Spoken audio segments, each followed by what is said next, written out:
Hey guys, so today I'm going to do another ranking video, and this is going to be my top 50 non-Japanese RPGs that I played on my channel. Yeah, I say non-Japanese RPGs because not all of them are just Western RPGs. There might be some Chinese RPGs on here as well, so that's why I say that, or Korean RPGs. So yeah, I'm gonna make a separate video ranking just Japanese RPGs, JRPGs. But yeah, this one is going to be on just non-Japanese RPGs. So it could be from Western country or just from another Asian country like Korea or China. So yeah, that's really all the requirements is. Just the developers have to be non-Japanese. And I had to have played it on my channel, and I love playing RPGs. I played thousands of games on my channel, and I've played hundreds of RPGs on my channel. So I decided to make I decided to make a separate video for JRPGs because I played so many JRPGs, and it deserves its own video. So I'll just make a ranking of top 50 just non-Japanese RPGs and put in a separate video like this one. So yep, that's it, guys. Yeah, non-Japanese RPGs. I'm gonna go with top 50 here, so stay tuned. All right, so I'm gonna start off in an honorable mention, like I usually do in my ranking videos, and it's going to be NetHack. So NetHack originally came out in the 80s, and you guys can tell how simplistic this game looks, right? It's like literally you play as an @ character, like an @ symbol. And this game actually predated the invention of email, so I should say that this @ symbol wasn't really used for email at the time. I actually don't know what it was used for originally, but yeah, you play as this @ symbol character, and the rest of the game is pretty much drawn in ASCII. Using ASCII characters. That tells you how primitive this game is, but it's also really fun at the same time. Like, it's pretty much one of the OG roguelike dungeon crawler RPGs. Okay, still at 14 HP, I'm good. So, like, the term roguelike goes back to the game Rogue, of course, which was in the early 80s. And then there was a game that was kind of like Rogue called Hack that got released a few years later, and then NetHack kind of builds upon that. So at its core, it is a dungeon crawler RPG, but it's also roguelike because every time you play it, the dungeons generate in a random way. So every time you play it is different, and that's really what makes a roguelike, right? Every time you play, things are different, things get generated differently. Yeah, in this case, yeah, the dungeons, really the goal is to get to the bottom floor of this dungeon and retrieve the amulet, but yeah, every time you play it, the dungeons are generated differently. So that gives this game a lot of replayability. And yeah, it is also an RPG, of course. You got stats right here. You got your disposition, which is related to Dungeons and Dragons, right? Like the chaotic good, chaotic neutral, lawful good, etc. Some lawful right here. Your name is randomly generated as well. I've Tong the Gallant here. And you have experience points and everything. But on another playthrough, yeah, if you play again, so I died, I replay again, and I get, your stats and stuff are all randomly generated as well. Of course, the dungeons every time you play are different. The enemies and monsters and everything are represented by symbols. Items here are all represented by symbols. This carrot here, character is going down to a lower level, I believe. So yeah, I actually really enjoyed playing NetHack. I know it looks primitive, it looks very basic, but look, I'm telling the skirmisher here in this playthrough. But yeah, it has a lot of replayability actually, and I love how simple it is to just, it's so simple to just pick up and play, because all you need is a keyboard. You don't need a mouse or anything, you don't need fancy graphics. Honestly, like, you can play this at work because it looks like you're doing work on a command line, right? Because it's all done with ASCII. So yeah, very simple to just pick up and play. I know it looks like a very simple game, and you know, it doesn't look like as much to it, but yeah, it's a fun game to play. I have to say, like, this really is one of the OG roguelike dungeon crawler RPGs, right? Every time you begin the game, you roll some random stats, and you start off in dungeon. Every time it's different, generated differently, and every playthrough is different because of that. Yeah, like this G thing is a gnome lord. Yeah, it represents a gnome lord. I know it seems very primitive, but still fun, and I still play it every once in a while, I would say. So yeah, NetHack has to be my honorable mention here in this list. Alright, so starting off at number 50, I have a very interesting combination RPG point-and-click adventure game called Superhero League of Hoboken, which is developed by Legend Entertainment, who made a lot of point-and-click adventure games back in the day. So yeah, it's kind of a combination because, so you have Legend Entertainment, they have their interface for point-and-click, so you guys can see, like, you have all your point-and-click actions here, but it's also an RPG because you assemble a team of Iron Man. superheroes. Wait, so let's look All at these superheroes are kind of parodies of like DC so superheroes. these I guess. have stats. Yeah, like this guy, he's called the Iron Tummy. He can eat spicy food without distress, which is hilarious. Each pull Brawn 9 brings 20. Yeah, this girl is called this female superhero is called Mademoiselle Pepperoni, and her primary superpower is see inside pizza boxes.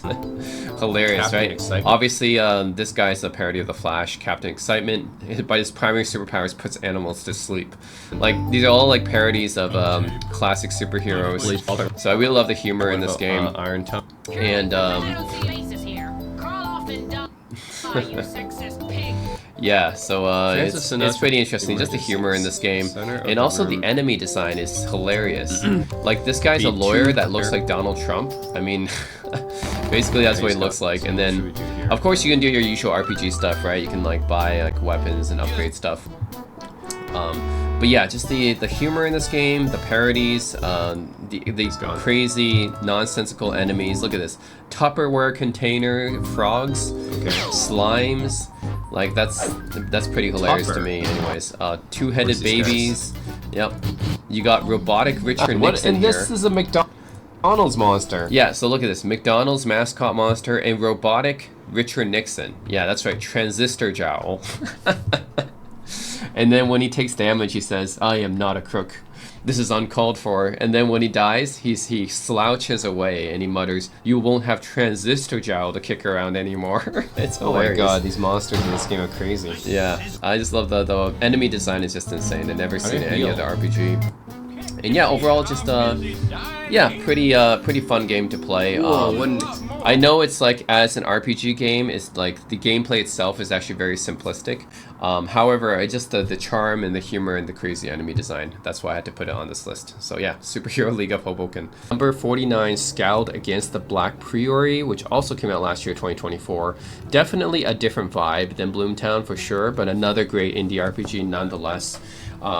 Yeah, this one also really great because the art style and everything is I mean, you can tell just contrasting against Bloomtown, right? I have Scowled a little bit ahead, but it's just a totally different style. I mean, and the graphics are all done kind of like the graphical style is almost like an old school DOS RPG, I would say. And then you have dice rolling, kind of like in a Dungeons and Dragons game, like in a Dungeons and D&D. An old school D&D RPG would kind of be like this. Yeah, and I really do think like playing this game just brings me back to like one of those early 90s DOS RPGs. Yeah, the art style, the gameplay, and everything is really reminiscent of that. You even have 6 characters that you can choose from, like similar to what you might see in a wizardry game. So yeah, basically all this is kind of very reminiscent of an old school DOS RPG. But it's done really well. You know, I think the devs that made this did a really good job trying to evoke this type of RPG feeling. So, you know, props to them.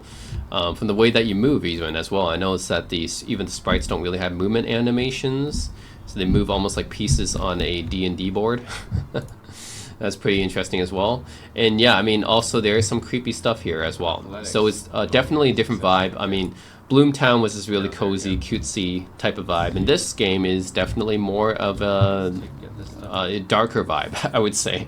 So yeah, this one definitely has a darker vibe to it, even a creepier vibe. But still, very interesting game, an RPG to play. So it has to make my list. I mean, I did enjoy playing Scowled as well, and I think this is another solid indie RPG to pick up. So I do have to put this on this list so people know about it. You know, a lot of these indie games, like I played so many of these indie games and indie RPGs. There's so many, right? I started off with Wander Stars, which I don't know how many people know about, but definitely think this one deserves a lot of love and appreciation. So yeah, Scowled Against the Black Priori at number 49. Okay, number 48, another indie RPG that came out recently. Actually, it came out this year, technically. I played the demo last year, but it came out this year. Artist Impact, which I had a great time with as well. I mean, so many great indie RPGs out there, right? So yeah, you play as this girl, Akane, who looks sort of like a witch. Yeah, and the art style is this, the pixelated, charming style, I guess, that you can't even see their faces, I guess. I mean, all these indie RPGs, like they have a different style. Even the pixelated type of RPGs all have their own style as well. You guys can tell this looks different from Bloomtown or from Scald. So even though they're all retro style, they're all different kind of retro style. So anyways, Artist Impact, yeah, you're playing like this kind of a witch girl character, Akane, and yeah, it's very interesting. I mean, like, first of all, I find this charming as well, right? You have like these little boxy type of environments, right? It's not like a full open world environment like say Bloomtown was, but it's like a little boxy type environment, and that's also kind of charming in its own way as well. And then when you go into one of these dungeons, right? So here I'm going to one of these dungeons, and you're fighting, and the combat interface is cool. It's like the side interface, but also kind of semi 3D at the same time. Look at that overkill. Yeah, so it's just done pretty well as well. So this little combat here. Overkill. Yeah. I like how she holds the bot above her head when she wins. Yeah, that's kind of a nice touch. But yeah, the combat's pretty nice. And overall, another great indie RPG. You know, there's so many great indie RPGs that are out, and part of me highlighting these RPGs is that people know about them. You know, and I do think more people should check it out. So, yeah, Artist Impact, guys, definitely check out this one. Another great indie RPG for the last few years. Yeah, some of these style, I mean, sometimes it shifts art styles depending on different sequences and stuff.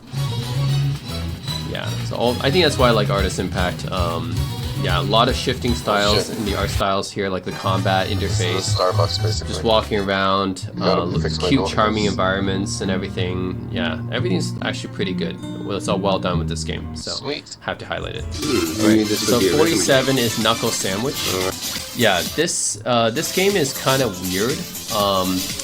Yeah, it's an RPG, but it's like one of those quirky RPGs, right? And I guess that's why like it makes it very memorable. So like here is a sequence where I'm playing DDR, which is like a type of yeah, it's a DDR like mini game. But this is only part of the game, obviously.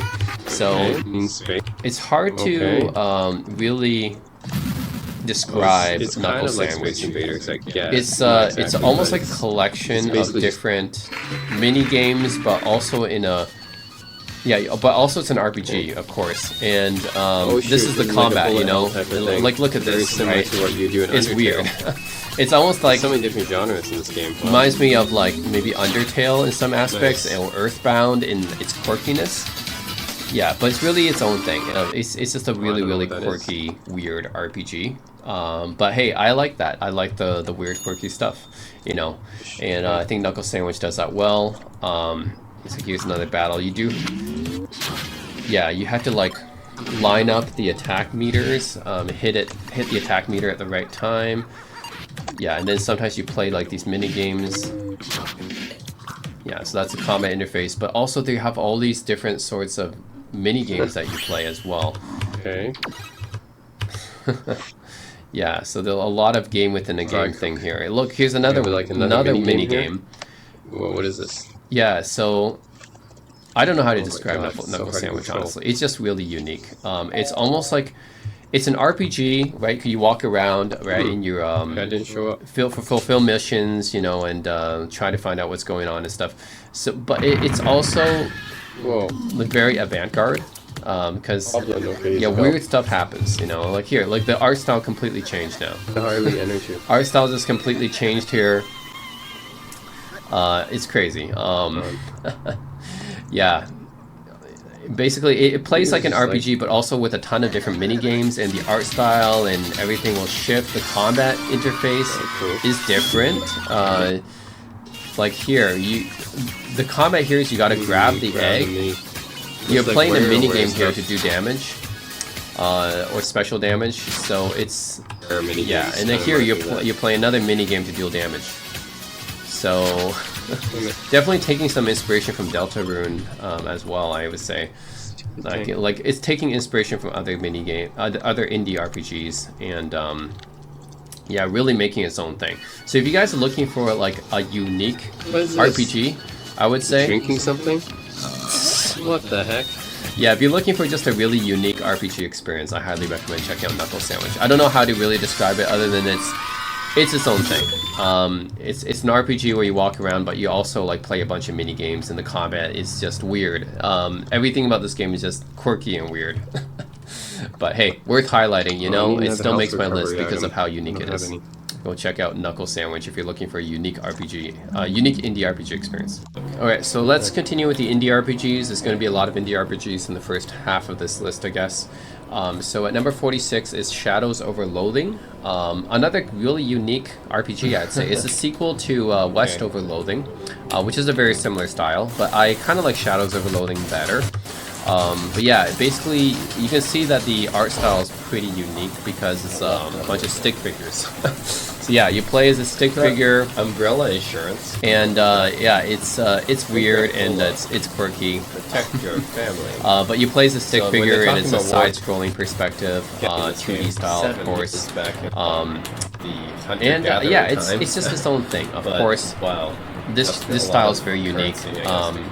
Mostly if you see indie RPGs, yeah, they're going to be using like the retro 8-bit, 16-bit style. Right? But when it comes to West Over Loathing, Shadows Over Loathing, yeah, it's just its own thing. Right? You can tell the stick figure type of animation and stuff. And the combat interface is, yeah, it's also kind of interesting as well. So you see, this is the log of what happens. But you have a few different attacks and skills, and it's from a side perspective. Nice. But also, it's a little bit basic, but also it's charming, right? Because it really fits in with this game. So the combat, I think, does fit with this game, even though it's kind of simple, simplistic-ish. I didn't know there was such a thing. There wouldn't be such a thing in the 1920s. Yeah, but also, yeah, I mean, the setting is also kind of cool as well. And then you have these text messages that you can choose. These are the dialogue options, right? The dialogue options is you have like this like, it looks like a phone text message thing, but that's what the dialogue is like. So that's also kind of unique as well, right? It's like you're texting someone, but it's actually just you're talking to someone. Nasty old net leftovers. And yeah, the combat interface. I mean, yeah, it's a little bit simplistic, but it works for this type of game. So anyways, if you guys are looking for another game with a unique art style, yeah, check out Shadows Over Loathing. I think it's also a pretty unique experience, right? Just having this kind of art style and dialogue style and combat style. Oh, there's no other RPG like it, really. Well, except for the other one, West Over Loathing. But I like Shadows Over Loathing a little bit better. So yeah, that's why it's on this list here. Number 45 is Crosscode, another indie RPG, and yeah, I played this one a while back because this is actually, yeah, this is from 2018. So, I mean, not quite as recent as some of the other indie RPGs I highlighted so far, but I really enjoyed it. You know, plays this girl who starts out actually kind of mute, but eventually she regains the ability to talk, I should say. But also it takes place in these kind of VR type of environment worlds as well. So, yeah, right now at the beginning of the game you're on the ship and stuff, but eventually you get to go into your own VR world, and then yeah, that's where a lot of the game takes place. So this is really just the beginning tutorial section, I guess, of the game, and it's really kind of an action RPG as well. So yeah, it's a little bit more fast-paced, but the graphical style is nice. It's done in this like 16-bit style, you know, can't go wrong with that. But yeah, most of the game takes place in this like VR space here. Yeah, and it's really fun. I mean, it's a nice, charming game. I think that while Crosscode, I think it didn't end up being very memorable for a lot of people, but for me, it's still a very solid indie RPG, and yeah, I like the graphical style, the environment, the setting of being this VR world, and the combat as well. It's like more of an action RPG type combat, but yeah, it works for this type of game. So, and there's some puzzle solving as well in this game, so it isn't just straight up combat. And then finding out this girl, right, more about this girl, why she's mute, getting her language back, basically, as part of the mission and the objective of this game too, right? Is the character development of this girl who initially starts out mute, but then she regains more and more of her language. Anyways, it's a fun game. Alright, number 44 is Omori, which is a pretty interesting indie RPG. First of all, the graphical art style is pretty interesting. It's almost like, when I played this game, it's almost like playing a Game Boy Color game, actually. The art style actually kind of reminded me of some of the Pokemon games that you find on Game Boy Color. The actual style of this game, though, it's kind of like, it's like one of those indie RPGs where everything seems okay, but then it has a very dark psychological layer underneath, right? And there's some psychological horror elements in this game as well. So in that sense, it's a little bit like Undertale or like Yume Nikki. So those are some of the other indie RPGs. I say that's kind of like this, basically. Done in a retro style, has, you know, has this cozy, cute, like, artistic style, but then has this psychological horror vibe or just a darker vibe underneath all this, you know, these layers of cuteness under it. So it's pretty interesting. So yeah, the characters look like they're all done in this cute style, right? Like like a hand drawn style, like a child did it. So that's pretty cutesy looking, very charming looking. But then the actual story, as it unwraps and unfolds, becomes more psychological and darker, and with horror elements and everything. So that makes this game pretty interesting, I'd say. So yeah, Omori was definitely interesting to play through, and even the combat system, although it's a traditional combat system, but because the characters are done in this style, right? So it looks kind of like a child's drawing. So yeah, I find that pretty interesting. Yeah, you have this kind of weapon triangle thing going on as well. But yeah, like the enemies and monsters are done in kind of this child drawing style. And then when you die, you actually turn to literally toast, which is pretty interesting as well. Yeah, okay, like this character looks like an Oddish from Pokemon, right? So it's just the charming art style combined with the outward layers, I guess, of charming cutesiness, but also a dark psychological vibe underneath all that. Makes this game kind of interesting to play through. So yeah, definitely, if you guys are looking for another interesting, unique indie RPG experience, if you guys like Undertale or Yume Nikki, you may like Omori as well. So yeah, pretty interesting game. Yeah, definitely worth checking out. Alright, so 43, continuing with the whole indie RPGs, influenced by classic JRPGs thing, is Sea of Stars. Whoa. So Sea of Stars, obviously, like, it's another one really influenced by the classic 16-bit JRPGs, in particular Chrono Trigger, I would say. Yeah, especially Chrono Trigger, and you can definitely tell those influences here very quickly as you play this game. I mean, classic 16-bit JRPG style.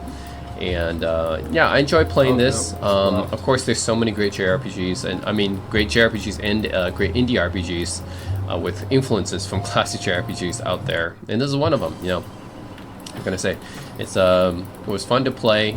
Really gave a classic JRPG type experience, and yeah, it's just that there's so many like great RPGs out there. So, and even great indie RPGs. That's why it's only 43 on my list here.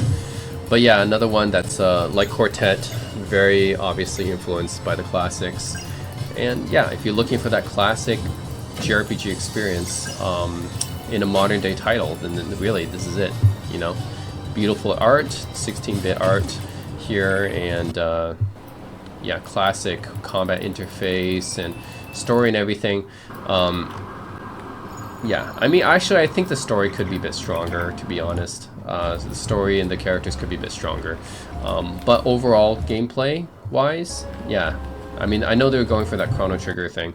And yeah, they nailed it more or less, even if it's not the most original, but they still kind of nailed it. So, anyways, yeah. I think this is one of the bosses that I played in the demo here. Yeah. So, yeah, if you guys are looking for a classic JRPG experience from a recent indie game, check out Sea of Stars. Okay, so number 42 is Eastward. This is actually by a Chinese developer, and yeah, this is also another great RPG that's done really well in the classic retro style, but I really like it. It's I think this one was overlooked when it came out. Not many people paid attention to it, but I really liked it. I mean, very, very colorful graphics and everything. You got a very charming story, heartwarming story, I would say, charming characters. Yeah, so you play as this this girl with his dad here, and yeah, you get to explore the charming relationship between the two of them, the heartwarming relationship between the two of them, I should say. And the whole setting is kind of in this underground mine area. I mean, eventually you do get to, you know, go outside as well, but yeah, for the most part, you're in this mine area in the beginning part here, and yeah, I had a really good time playing this game here. So really love the charming environment and graphics and characters. And also, this contains a game inside of the game. So the game inside of this game is this kind of Dragon Quest-y. It looks like a Dragon Quest Game Boy game-ish. But yeah, it's like a game inside of a game. So you have your friends and everyone, and your friends and you are playing this game, I guess. So yeah, this like Dragon Quest type of mini game here inside of this game. So it's interesting. It's like an RPG inside of an RPG. So you have this other RPG that you can play inside of this game, which is pretty interesting here. Yeah. So this is like a Game Boy Dragon Quest type RPG game that you have inside of this game. So that's also a nice little fun distraction as well.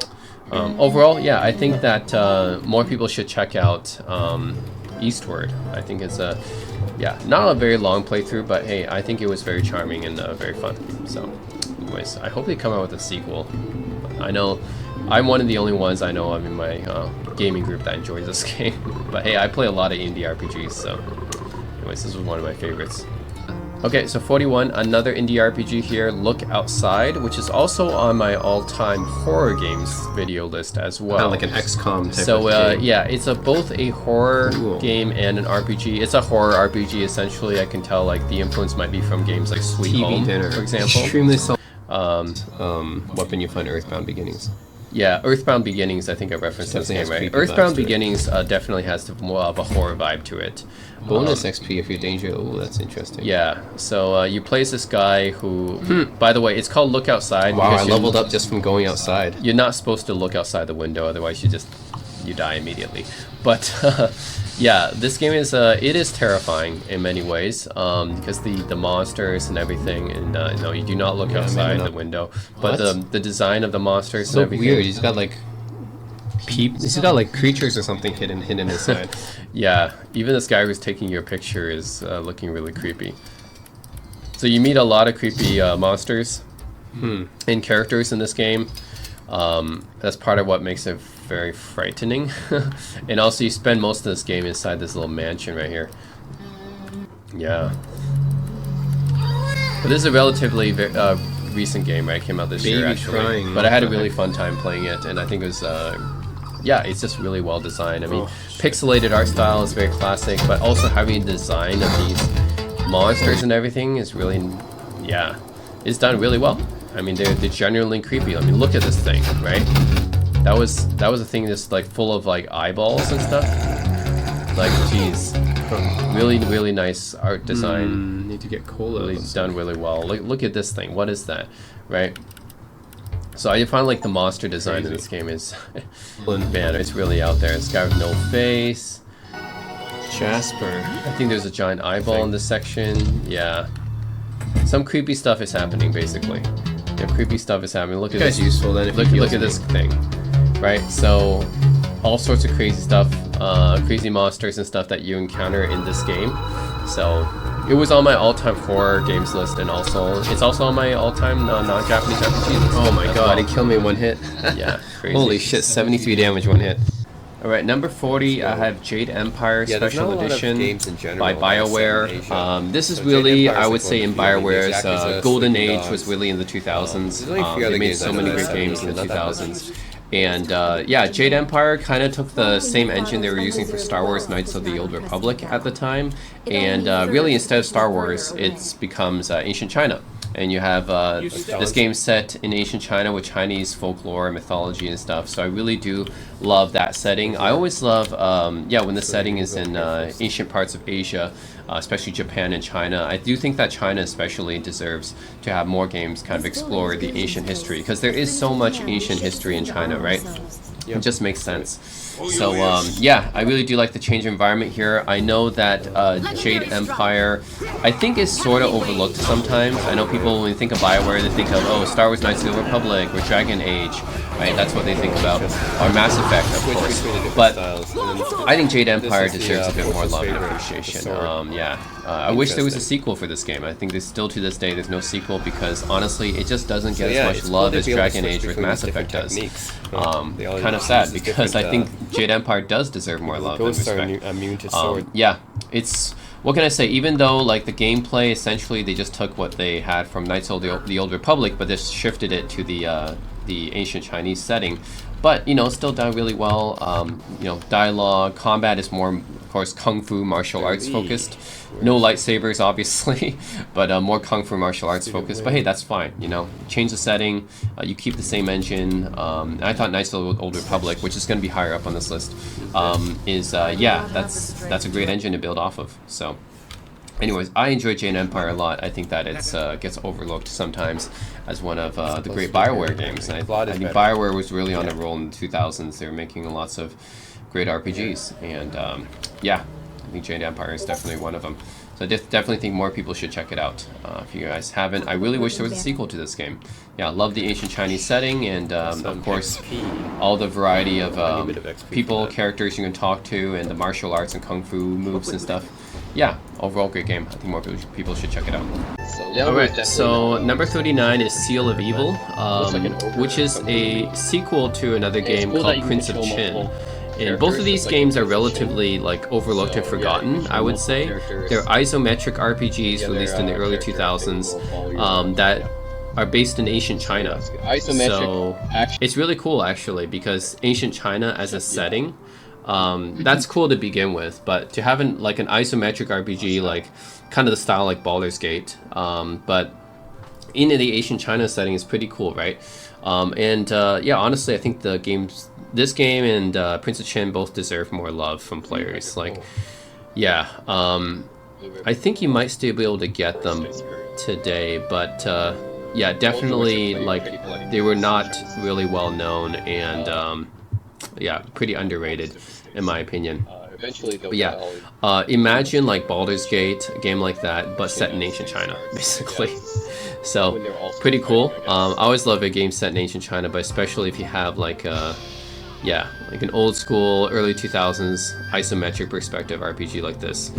Yeah, I think it's done fairly well. It's not like, obviously not as great as Baldur's Gate, or Planescape, or Fallout 2, or Fallout 1, like those type of games, but yeah, still I think it deserves more love, so that's why I have to highlight it. So those guys who are interested in the ancient China setting and also CRPGs might want to check out Seal of Evil, or Prince of Qin. I think both of them are good. I liked Seal of Evil a little bit more, maybe. Like this Liang Hu character that you're playing here, and obviously this is some fantasy stuff is going on here. Like this character here that I'm with is like, you know, that's not a human. So there's some fantasy aspects going on here, obviously, but yeah, overall enjoyed playing this one, and I do think it deserves more appreciation and more love. So yeah, just love the setting, and graphics are pretty nice as well. I think it aged fairly well.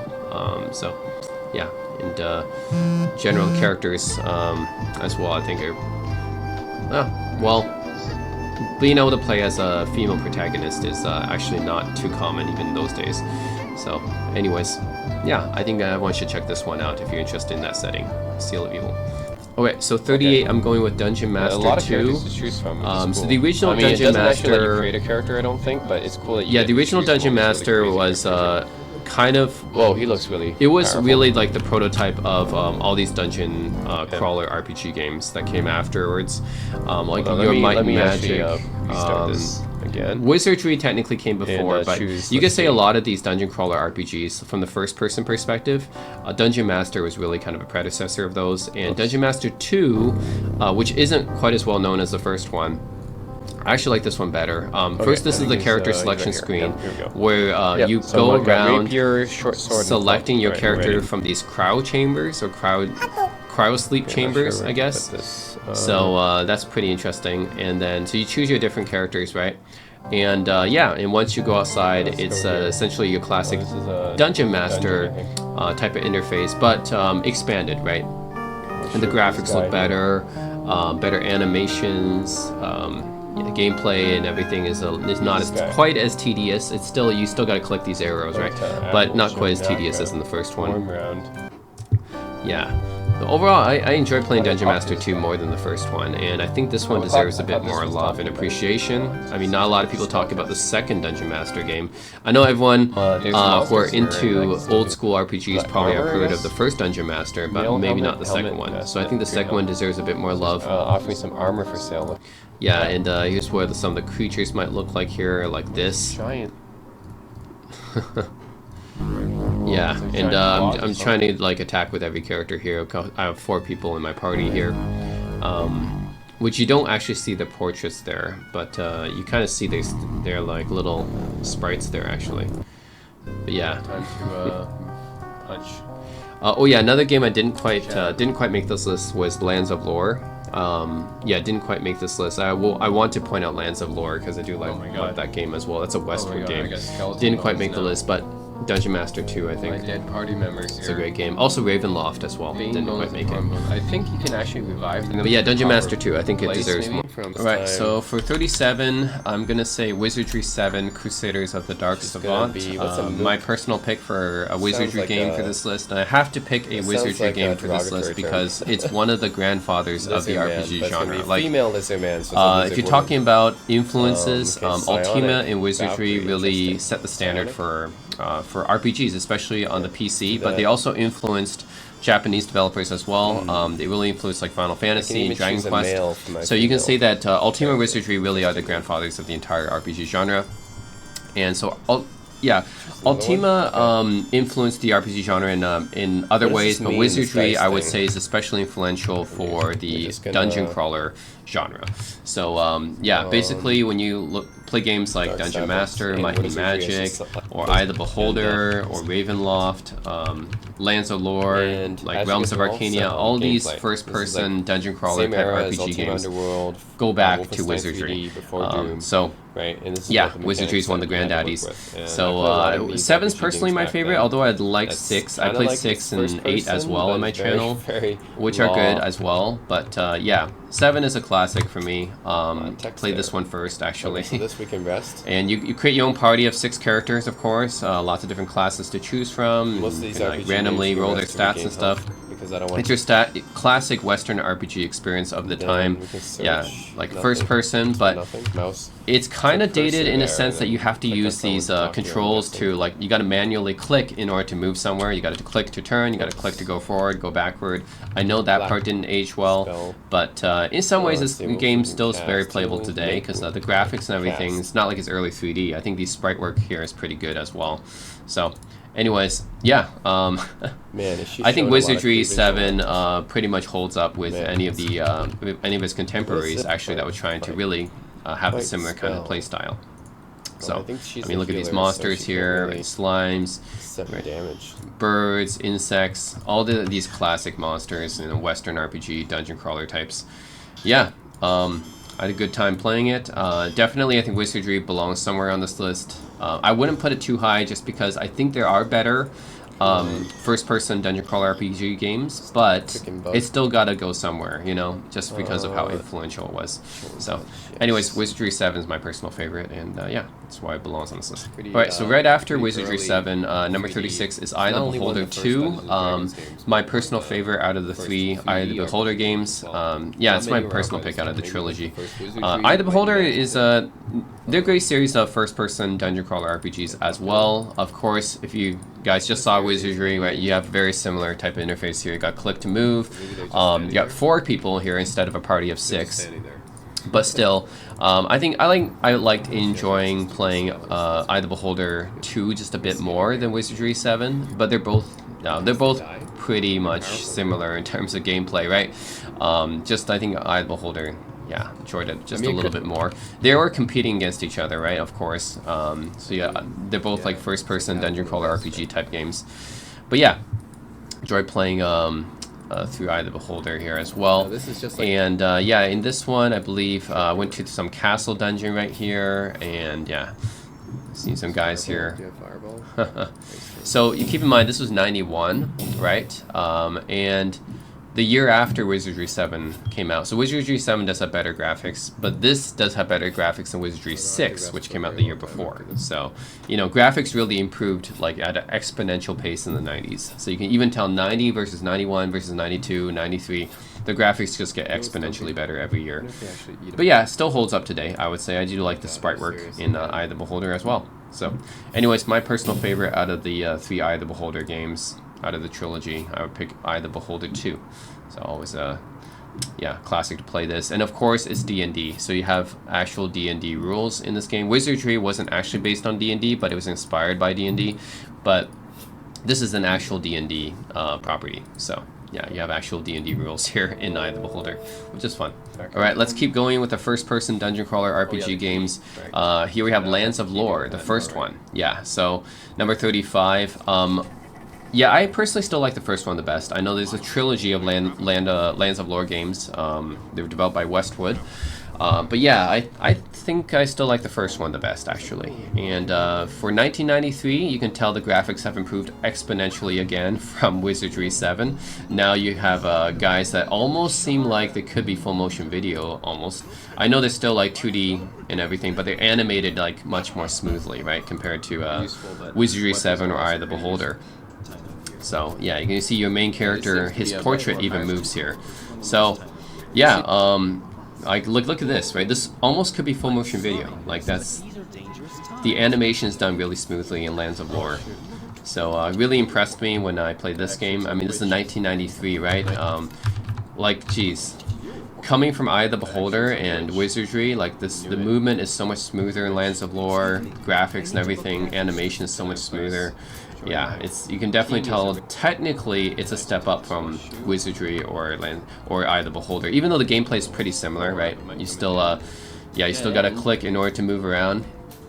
But I think graphically, it's just a huge upgrade from those other games, like Dungeon Master, for example, right? It's a huge upgrade from those games. So, anyways, technically pretty impressive, I would say, for the time. Gameplay is fairly similar to Wizardry or Eye of the Beholder, but yeah. Personally like this one a little bit more. I have to mention Ravenloft as well. I'm not going to have Ravenloft on this list. That's another great one. Dungeon Hack, Darklands, there's all these Mesoberenzin, I think, all these other first-person yeah, RPGs that came out at the same time. It was really like kind of a golden age for this type of gameplay. So I had to mention those ones. But yeah, Lands of Lore, the first Lands of Lore, still my favorite out of the series. And very technically impressive for the time. Really enjoyed playing it. For a first-person dungeon crawler type RPG, yeah, it's pretty much one of my favorites for the time. Alright, let's continue on with the first-person dungeon crawler RPG type with Realms of Arcania Star Trail. This is the second game in the Realms of Arcania series, and came out, again, 1 year after Lands of Lore did. And yeah, I'll put this at 34 here. You can tell, again, the graphical improvement, right? So the improvement from Lands of Lore here is that you can actually move around freely. So like, yeah, this is a game you don't need to press some buttons to move around now. You can actually move around with your mouse cursor. What a thought, right? No longer having to click a button in order to turn around or something. You can actually do that right by clicking on the screen, and then just freely moving around like this. So. Anyways, I think that's away from me these days. Graphically, it's yeah, an upgrade for sure. Even over Lands of Lore, even I might say, because you can kind of freely move around like this. I mean, it's not really true 3D, of course, but still, it's more smooth. The rest. Yeah, even the animations when they're sitting by the fire, when they're camping is nice. But yeah, Realms of Arcania, the 3 games in the Realms of Arcania trilogy. I think they're all pretty close to each other. I picked 2 just because I think this is kind of the sweet spot for the Realms of Arcania series, but I like all 3 of them. And you have a party of 6 members. Now this one is a little bit less like Eye of the Beholder and Wizardry, probably more like Might and Magic, because you have the 6-character party kind of down here. Use talent magic. Right, so you can tell like never actually saw the fight yeah. system. But in, Also the Realms of combat Arcadia here 2, is I very think interesting it's as well. The combat is done in a isometric tactical style. spell.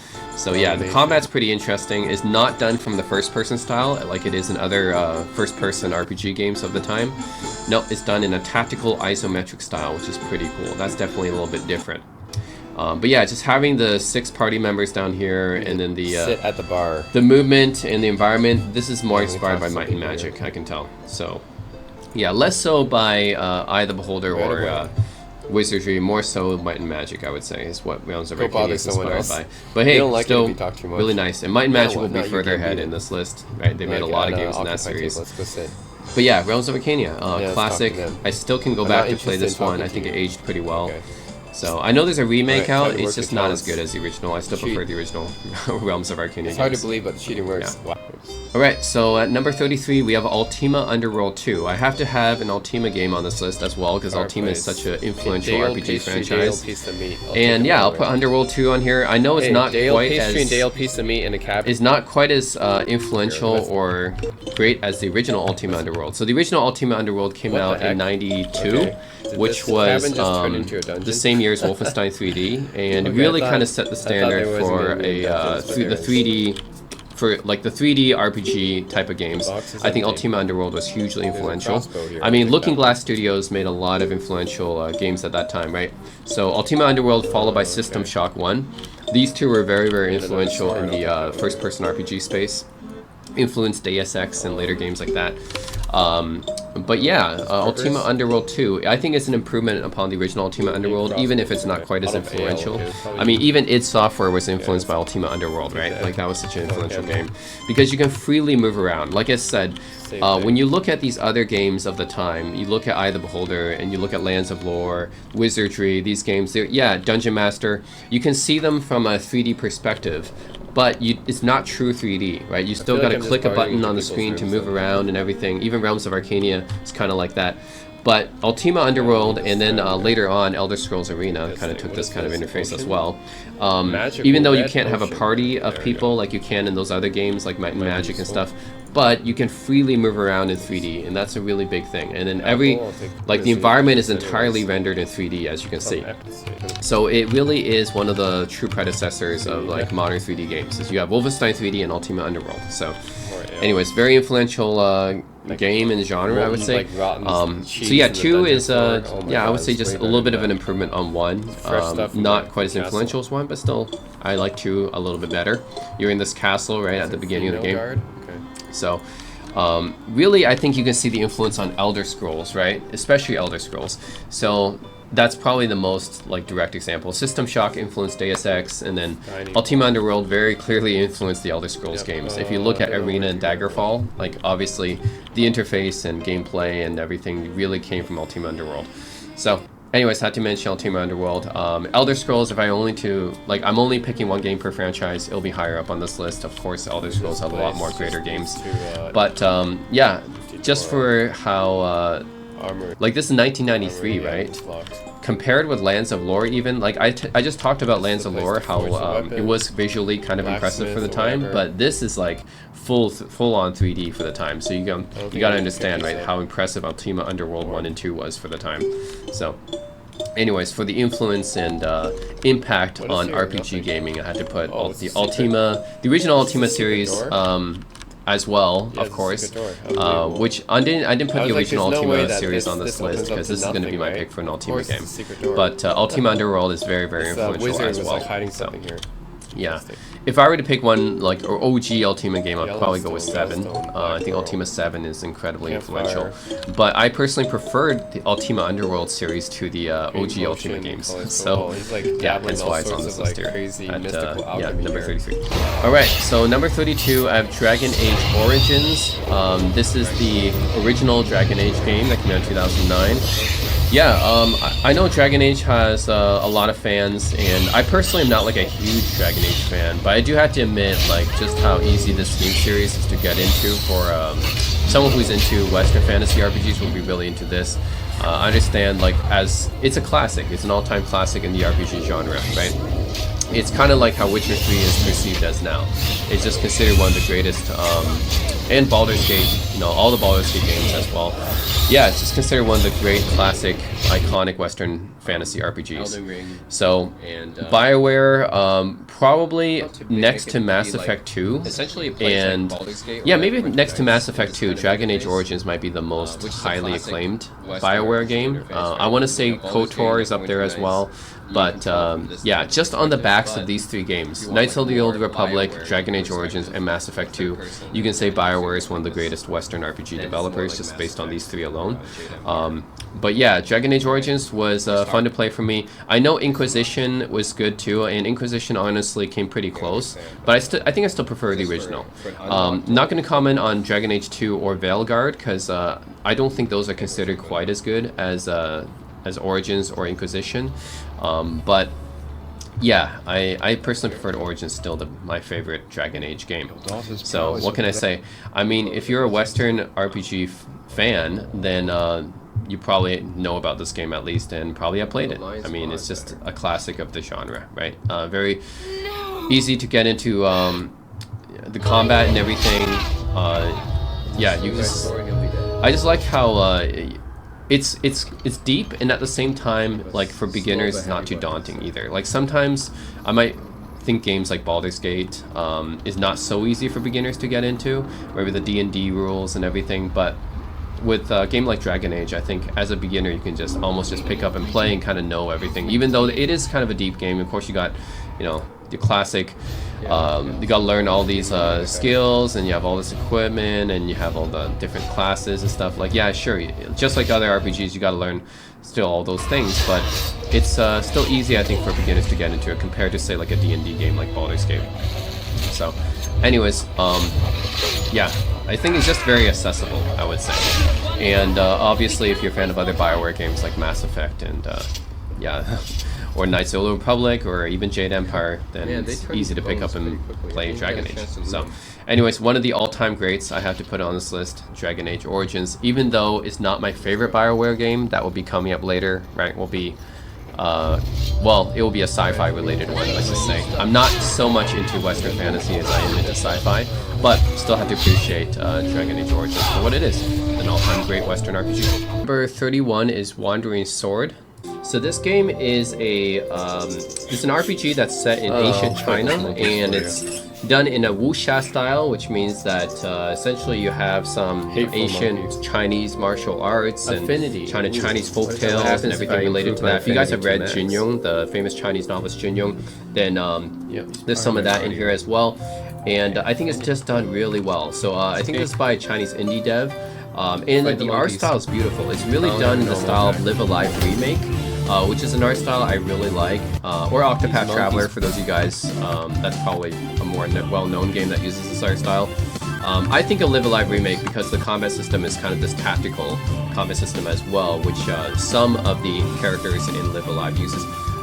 But yeah, just think that this game's done really well. It really kind of surprised me. Like, it is an indie game, so it's not like a super high budget game or anything, but it really surprised me with how much I enjoyed it.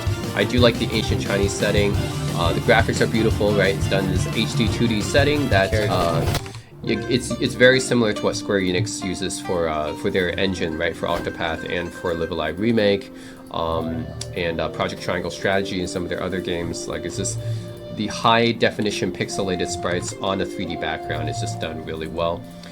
So yeah, I do really have to give props to this Chinese developer for doing this, and having the ancient Chinese wuxia setting is really nice too. I do love that setting too. So I do think that more people should check out this game. I think it deserves a bit more love. If you guys haven't checked it out, Wandering Sword, it's definitely worth checking out. And it really, like, yeah, this is one of those games, like, if you're gonna try out one of the indie RPGs on Steam, I think this is definitely gonna be one of my most recommended ones, especially for non-Japanese RPGs. It's one of my top indie Chinese RPGs on Steam. So anyways, definitely want to mention Wandering Sword, because I do think it's done really well, and especially for those of you guys who are into the ancient Chinese setting and folk tales and stuff like that. I think it's definitely worth a check out. So yeah, definitely wanted to mention this one. Alright, so number 30 on my list, starting off, is Citizen Sleeper 2. which is not a traditional RPG in any sense because there's not really any combat in this game. So you aren't actually moving a character around to do combat or anything like that. It plays more like a narrative visual novel, but it is actually an RPG because you'd have stats and stuff in this game. You have different classes to choose from. Okay, So it is an RPG, but the gameplay of this RPG, there's like no combat, you're not moving a character around or anything like that. It's very narrative based and focused, and the original Citizen Sleeper was a great game actually, and I played it a lot. And Citizen Sleeper 2 is really just more of that, and yeah, adds more to it. So you get more characters in this one, you know, the storylines and everything, more branching paths. So yeah, I think overall Citizen Sleeper 2 is yeah, it's going to be at number 30 because like it's not like the type of game that, you know, I would recommend to everyone, because, you know, a lot of RPG enthusiasts might be looking at this and like, hey, where's the action, you know? So it's not really action focused at all or anything, but I still enjoy playing through this.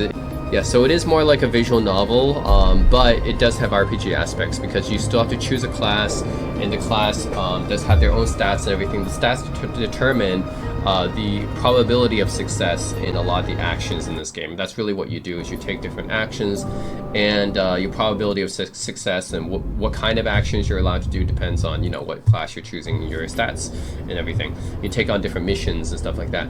So yeah, it's definitely more narrative focused, but overall I still enjoyed playing this a lot, so definitely still makes my list here. So Citizen Sleeper 2, guys, definitely recommend checking this out. It is a for me, you know, it's definitely not your typical RPG in terms of gameplay, but I still like it. So I had a fun time playing it.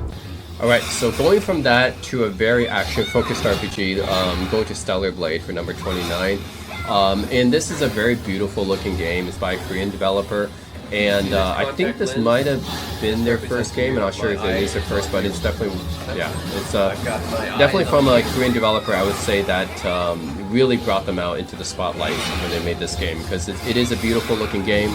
A lot of people talk about how sexualized the main character is, but I didn't really focus on that too much. It's like, yeah, of course the main character looks great, you know, looks like a K-pop star or whatever. That's great, you know, always nice to be playing as a hot chick. But aside from that, it does have really good gameplay as well. It is focused on the combat, beautiful graphics, and really solid combat, because at its core you could call it like a Souls-like. And Souls-like games tend to focus more on the combat, I would say, than other games. So yeah, this is very combat heavy and combat focused. The story isn't like too great or anything like that, but that's fine because people don't judge Souls-likes based on the story anyways. Like whoever played a Dark Souls game, it was like, yeah, this needs like better story and characters or whatever, right? People don't play it for that. They play it for the gameplay, for the combat, and yeah, so Stellar Blade I think excels at that, and also the great music as well. People don't talk about the music as much, but I did enjoy the music, the little tracks that's always playing in the background. You can actually switch it up when you take a rest. Actually, you can change up the tracks, but I think that's done really well, and really adds to the atmosphere of this game. But yeah, at the heart of this game, it really is kind of like a Souls-like, and I would say the things that really stand out to me about Stellar Blade is the visual presentation, and yeah, the gameplay. So the combat is basically one of those ones where you really have to master it to be, you know, to go far. Because it's not like, just like other Souls-likes, it's like you gotta master the combat to be good at it, because it is kind of a difficult game. But you know, that the combat makes for really intense, engaging battles, I'd say. So yeah, definitely Stellar Blade makes my list, just based off the gameplay and the visuals. Okay, now going from Stellar Blade to a pretty different type of RPG, I'd say, is Kingdom Come Deliverance 2 at number 28 here. So this one, not a Souls-like, but still very satisfying gameplay. And it's different. Like, first of all, you play this from first-person perspective, and it's set in a very historical setting, right, in medieval or Renaissance era Europe, actually. And what I like about Kingdom Come Deliverance 1 and 2 actually is that how realistic it portrays things. So this isn't one of those like very high fantasy type of Western RPGs, which like most Western RPGs are, right? Most Western RPGs are like Elder Scrolls or Witcher, right? There's a lot of fantasy aspects to it, but I do like how Kingdom Come Deliverance 1 and 2 focuses more on the realism aspect instead. So I think of this as not just like a Western RPG, but just it's more of a historical simulation in a lot of ways. And the combat in this game is gritty. It's like you're actually playing as a real soldier, as a real knight in those times, right? You got stamina and everything, and you really got to learn like how to block and parry properly. So it's like a huge upgrade from the combat you might experience in like an Elder Scrolls game, which I think the Elder Scrolls combat has always been a little bit lackluster. So yeah, the Kingdom Come games really is like you have this Western RPG that's first person, but also with very solid, realistic combat and gameplay, I would say. So it's a different kind of RPG compared to a lot of Western RPGs. You know, you got dragons and everything like that, the typical like monsters and everything like that. But this RPG is like, yeah, it's just very gritty and realistic. So that's why I think that's why I think a lot of people enjoy Kingdom Come Deliverance 1 and 2. Number 2, of course, just expands upon the gameplay and everything. But yeah, like I do think that the thing that draws a lot of people to Kingdom Come Deliverance is just the realism in the game. So it's just very gritty and realistic. It's like almost like playing a historical simulation, actually. So yeah, very different kind of vibe. Almost like a survival type of game, actually, in some aspects. But yeah, very high quality graphics and everything. So, there's a reason like Kingdom Come Deliverance 1 and 2 gets very high marks for just to be immersive. I think just you really do feel like you're in the Renaissance era, Europe. So, anyways, I gotta have on my list of my top 30. It's a great game. That's 2. So I got. Okay, so number 27 is Quest for Glory 4: Shadow Darkness, and this is a game originally I had up earlier. I moved it a little bit down, but this game was pretty high in my point-and-click adventures list as well, because like. So this game is a combination point-and-click adventure and RPG. So that's what the Quest for Glory series is. It's kind of in both genres. So it can be on both of those lists. It ranked pretty high on my point-and-click adventure list. It ranks lower on my RPG list because, well, honestly, like there's some really, really good Western RPGs and non-Japanese RPGs to compete with, right? So yeah, it does rank a little bit lower on my non-Japanese RPG list, but it's still here on my list because I love it. Quest for Glory 4 is amazing, and I think more people should play it. The thing about this game is I think it's easily the best of the whole series. It's dark, and like the fact that you start out this game in like kind of the skeleton, like this beast, this giant beast, you're starting the stomach of this giant beast surrounded by skeleton and bones and stuff like that. And then you have this Lovecraftian aspect of this game with like, this dark fantasy aspect of this game, right? It's it's just different from the other Quest for Glory or King's Quest type games. You just find you're in this town. It's a bit creepy. Things are disturbing, right? You're talking to people. They look disturbed. So yeah, I just think more people should play Quest for Glory 4. I think it's a great RPG. See, like this little tentacle monster just comes to life, right? This is the Lovecraftian horror aspect, right? You have this tentacle monster that I think eventually comes down from the ceiling and can kill you. Yeah. Oh shit. That's funny. It's moving, right? I think eventually it'll come to life and kill you. Yep. Oh, I died. Yep, see, yeah. See, that's the aspect of this game. And it's like it's very creepy as well. The combat system, admittedly, is not great. Like this is the combat system in the game, which is actually what kind of adds. It's really the RPG aspect of this game here. Granted, it is better than the older Quest for Glory combat, which is not good at all. So at least it's an upgrade from the older Quest for Glory games, but that's not really saying much. It's still not a great combat system, but I think that's probably the weakest part of the game is this combat. It's still not great. It's better than the previous Quest for Glory games. Doesn't say much, but it's still not great. But the atmosphere of this game is what I like about it. The dark, moody, Lovecraftian atmosphere. So yeah, Quest for Glory 4. Okay, so number 26 is Dark Sun Shattered Lands. This used to be very, very high up on my list, but the thing is I have to rank it a little bit more objectively. I think if I were to rank it just based on a personal sentimental bias, then yeah, this would rank higher. Just because I played this so much as a kid. Yeah, just looking at it objectively, yeah, it's just that it doesn't stand out all too much now compared to like all these other, you know, newer Western RPGs and everything like that. It's still a great game. It's just that there's so many great RPGs out now these days, right? Like I'm putting it ahead of Kingdom Come Deliverance and Stellar Blade and stuff. Like that's already kind of a stretch, but then there's no way you can go in front of Witcher or like Elder Scrolls, right? So yeah, anyways, I still gotta put Dark Sun on this list because I do have sentimental feelings about it.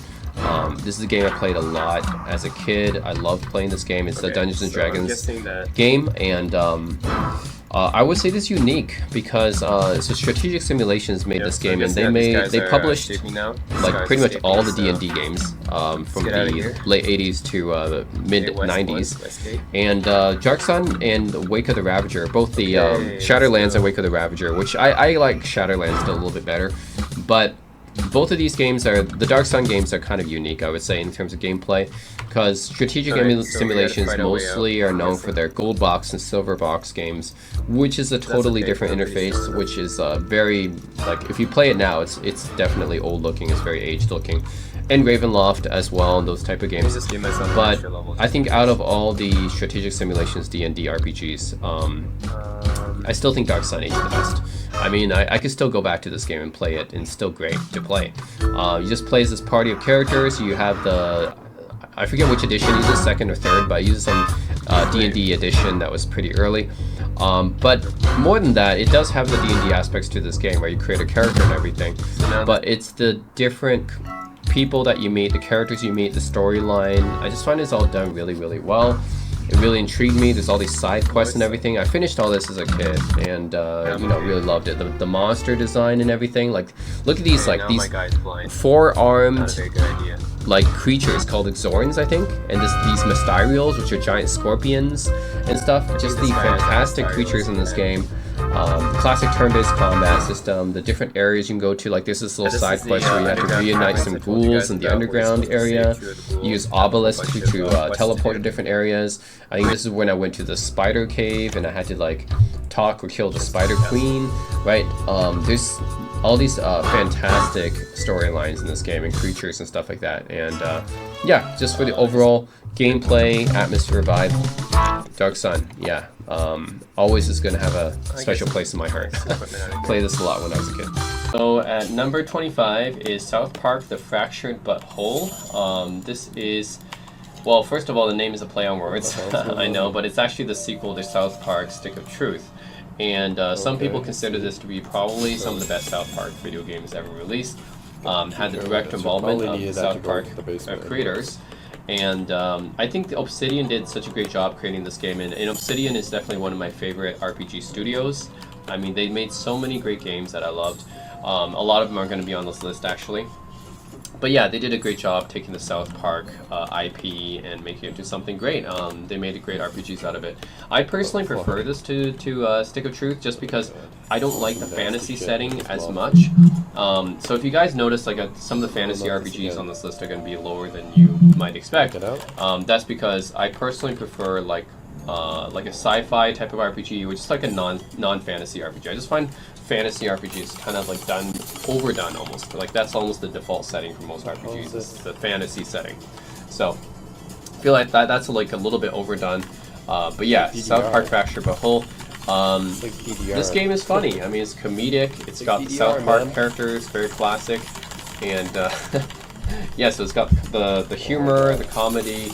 Of course, they got the graphical style of South Park down, which is very unique to them, and they entwine that with pretty funny story for me. Like this one dealing more with superheroes and stuff. So you see Cartman being that raccoon character. Yeah, so the combat is okay. I mean, so they're turn-based combat and everything. So I wouldn't say the combat is a standout part of this game. The standout part of this game for me is the art and humor. The style of this game is which makes it uniquely South Park, right? just feel like you're in a South Park cartoon. And yeah, like Obsidian did this really well. So yeah, anyways, this came out in 2017 for the PC. I actually originally played this on PS4, I believe. You go around making friends, taking selfies with them and stuff. Anyways, I just think Obsidian did a great job in this game. So that's why it ranks, number 25. Alright, so number 24 is Outer Worlds, another Obsidian developed game. This game is a sci-fi RPG. It's kind of done in the style of Fallout games, actually, and that's great because I love Fallout, and especially New Vegas, which is coming up later on this list, and that's another game that Obsidian developed. This one, not quite as deep as Fallout New Vegas is, but certainly, I like the atmosphere of this game, the setting, being in the sci-fi universe and stuff. I think it definitely has more depth. Now, I often compare this to Starfield. Starfield being the Bethesda sci-fi RPG, which is not making this list. I find that Starfield has a lot of breadth, but not much depth in the game. Like, you can go to a ton of planets in Starfield, for sure. There's a lot to explore and do, but it doesn't feel like it's that rewarding compared to Outer Worlds, which I feel like doesn't have as big of a scale as Starfield does, but it makes up for it for having more depth.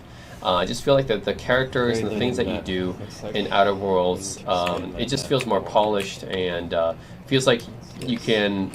It just feels like it means more than what you do in Starfield. So, yeah, I just feel like it's not like Starfield. Just feels like kind of generic to me, and like you go to a different planet and like there's some quests and stuff. It just feels kind of generic.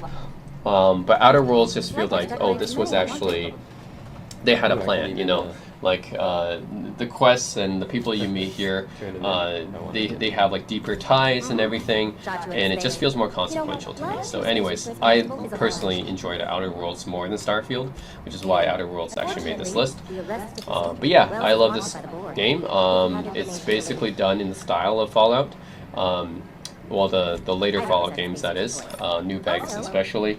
So it's done in the style of New Vegas, not quite as deep as New Vegas, but it's set in space, and I mean, even has these like old school terminals, just like you had Fallout. So anyways, it's pretty much the kind of setting that I enjoy. So it's a sci-fi setting with, your New Vegas style RPG elements, which I really like. So yeah, really enjoyed Outer Worlds, and it's just a really polished first-person sci-fi RPG. Okay, so 23 is Arcanum of Steamworks and Magic Obscura.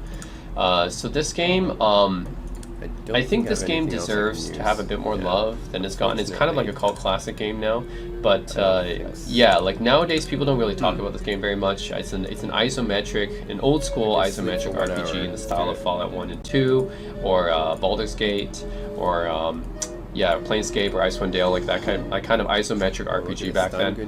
But this one is set in a steampunk setting, which is really cool. It came out in 2001. It actually surprised me because like I didn't know too much about this game, but when I started playing it, I really enjoyed it. I really do like the gameplay, the mechanics, the lore, the characters, and everything.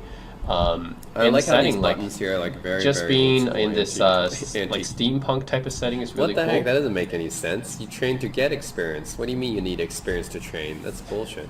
Okay. I think I got a little frustrated at this part of the game, but yeah, this is more of your traditional like early 2000s isometric RPG, but set in a steampunk setting. And I think this is right up there with Fallout 1 and 2 when you're talking about like classic, and some of the Baldur's Gate games too. When you're talking about the classic isometric RPGs, this should be mentioned right alongside those games, but it's often not because it's made by a smaller developer. But yeah, I think that this game is right up there. I mean, I just like the setting of this game actually a lot, the steampunk setting and everything. So overall, I think if you guys haven't heard of or played this game and you like isometric RPGs, definitely check it out. Arcanum is a great game, so that's why it's on this list, number 23. Check it out. I think it's on GOG is where I got it. All right, number 22 is In Stars and Time. This is an indie RPG that was released actually quite recently, 2023. So yeah, this game, what I like about it, first of all, you notice that the art style is done in kind of like an old Game Boy style, I guess. So it's a really retro style, and that's what you see in a lot of indie RPGs. What makes In Stars and Time special is they have this mechanic where you go back in time, and then you're stuck in kind of like a time loop. Is that paper type then? And it also has a very unique. He has a very unique interface too. Waving scissors? Oh, again, what the heck? So yeah, I think it was inspired a lot, and I can tell it was inspired a lot by Earthbound and Undertale, because the way that this game plays is very quirky, and there's a lot of odd dialogue in this game, and that also makes this game pretty memorable. The monsters and stuff are also kind of odd. The combat system is also reminiscent of some of the Mother games. So yeah, I think this is just it's a quirky but very unique RPG to pick up, and I really enjoyed playing this one a lot. Yeah, the dialogue, the humor, even the main character is like so quirky but interesting. So yeah, and you have this time travel mechanic where you go back in time when you die, and your character kind of remembers it, but other people don't. So yeah, yeah, it's very interesting RPG to play. So definitely check it out. This is a very interesting RPG. It's In Stars and Time. It's an indie RPG. Oh. Body crushed by a giant rock. What the heck? Yeah. So then I started over the game again. And then yeah. Anyways, very weird but interesting characters, and very interesting. Yeah, it was just a fun, interesting experience to play through. So In Stars and Time. Alright, so number 21, I'm going to put Deltarune. And Deltarune is technically still not officially out. It's still, you can just download the demo, and I encourage everyone to check out this game because it's made by the same developer as Undertale. Undertale, of course, is more famous because it was officially released, and yeah, it got a lot of coverage. A lot of indie games, indie RPGs nowadays are inspired by Undertale. But yeah, I was gonna put Undertale on my list, but actually after I played Deltarune, I think I actually like Deltarune a bit better. Now, Undertale's a great game. It's a great RPG. A lot of people love it for its quirkiness, its charm, the darkness in the game. So there's a dark twists basically in Undertale. What you gonna do to me? But it presents itself on the surface as very charming. And the monsters and everything, very quirky. You can reason with them and stuff. Oh, damn. A lot of Earthbound vibes that people can get out of that one. So Deltarune, it does still have the darkness, but not quite as dark as Undertale.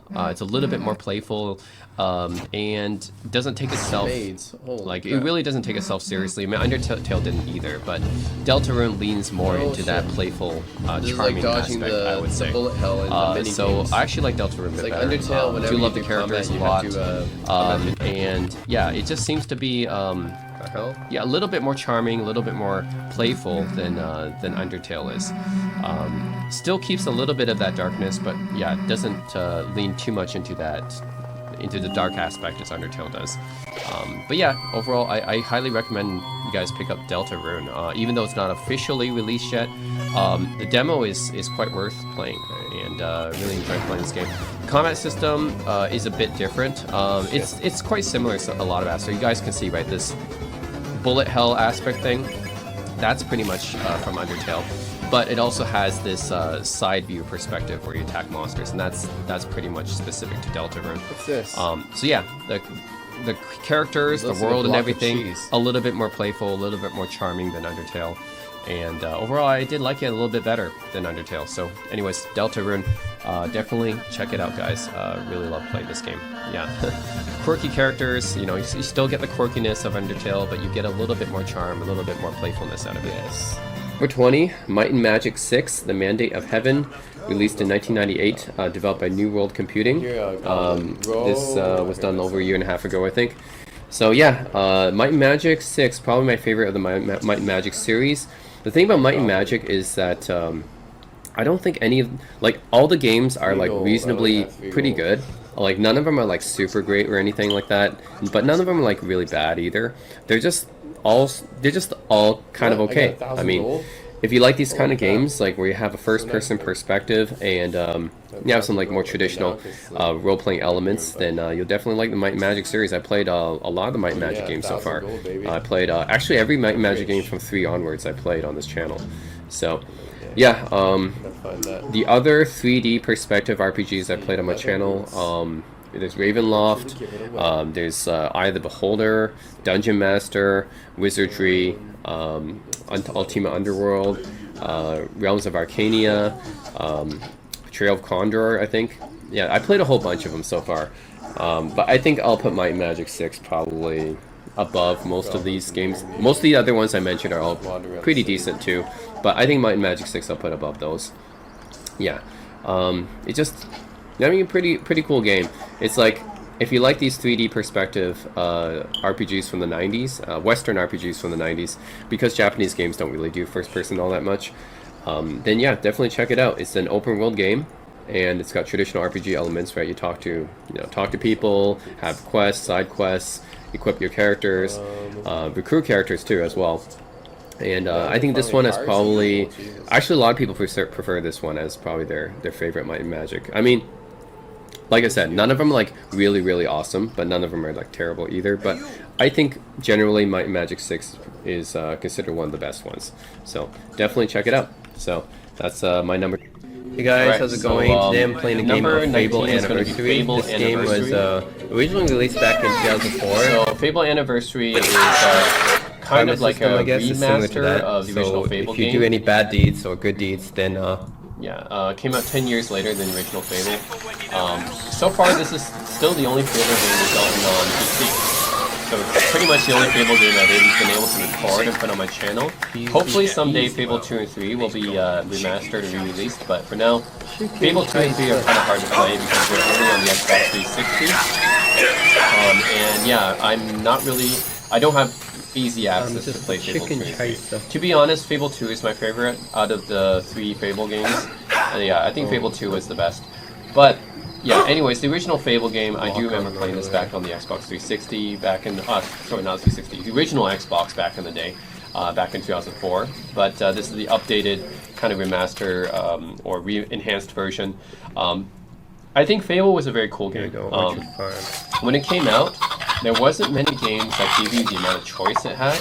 So basically it was an open world RPG where you can kind of choose to be a good guy or a bad guy, and there's kind of this karma system in place, and that was something that was before some of the Bethesda games. And you see, like, some of the Bethesda games do have that as well. But yeah, I think Fable had it before a lot of the Bethesda games did, and it gave you a lot of choice and options and freedom, actually.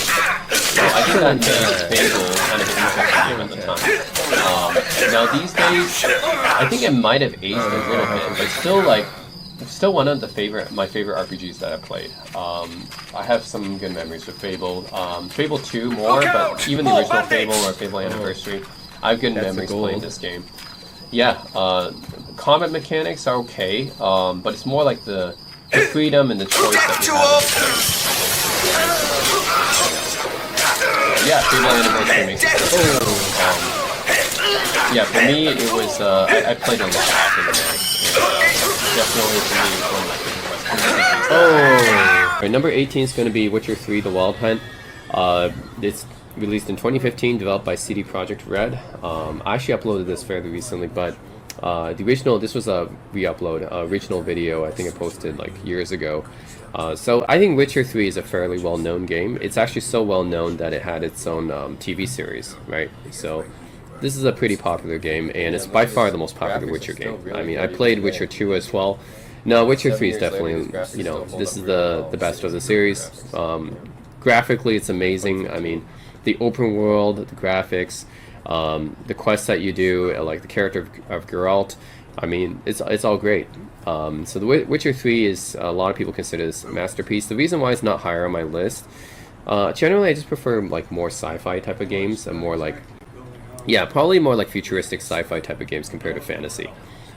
So fantasy RPGs, I know that's the traditional genre for RPGs and stuff, but yeah, I just prefer, I mean, the fantasy type of RPGs, like, it's nice. I mean, if I have a game like Witcher 3, but that's why it's not that high on my list. Is at least I put it on my list, right? It's still a really great game, and I love the open world setting, the graphics, and the characters, gameplay, right?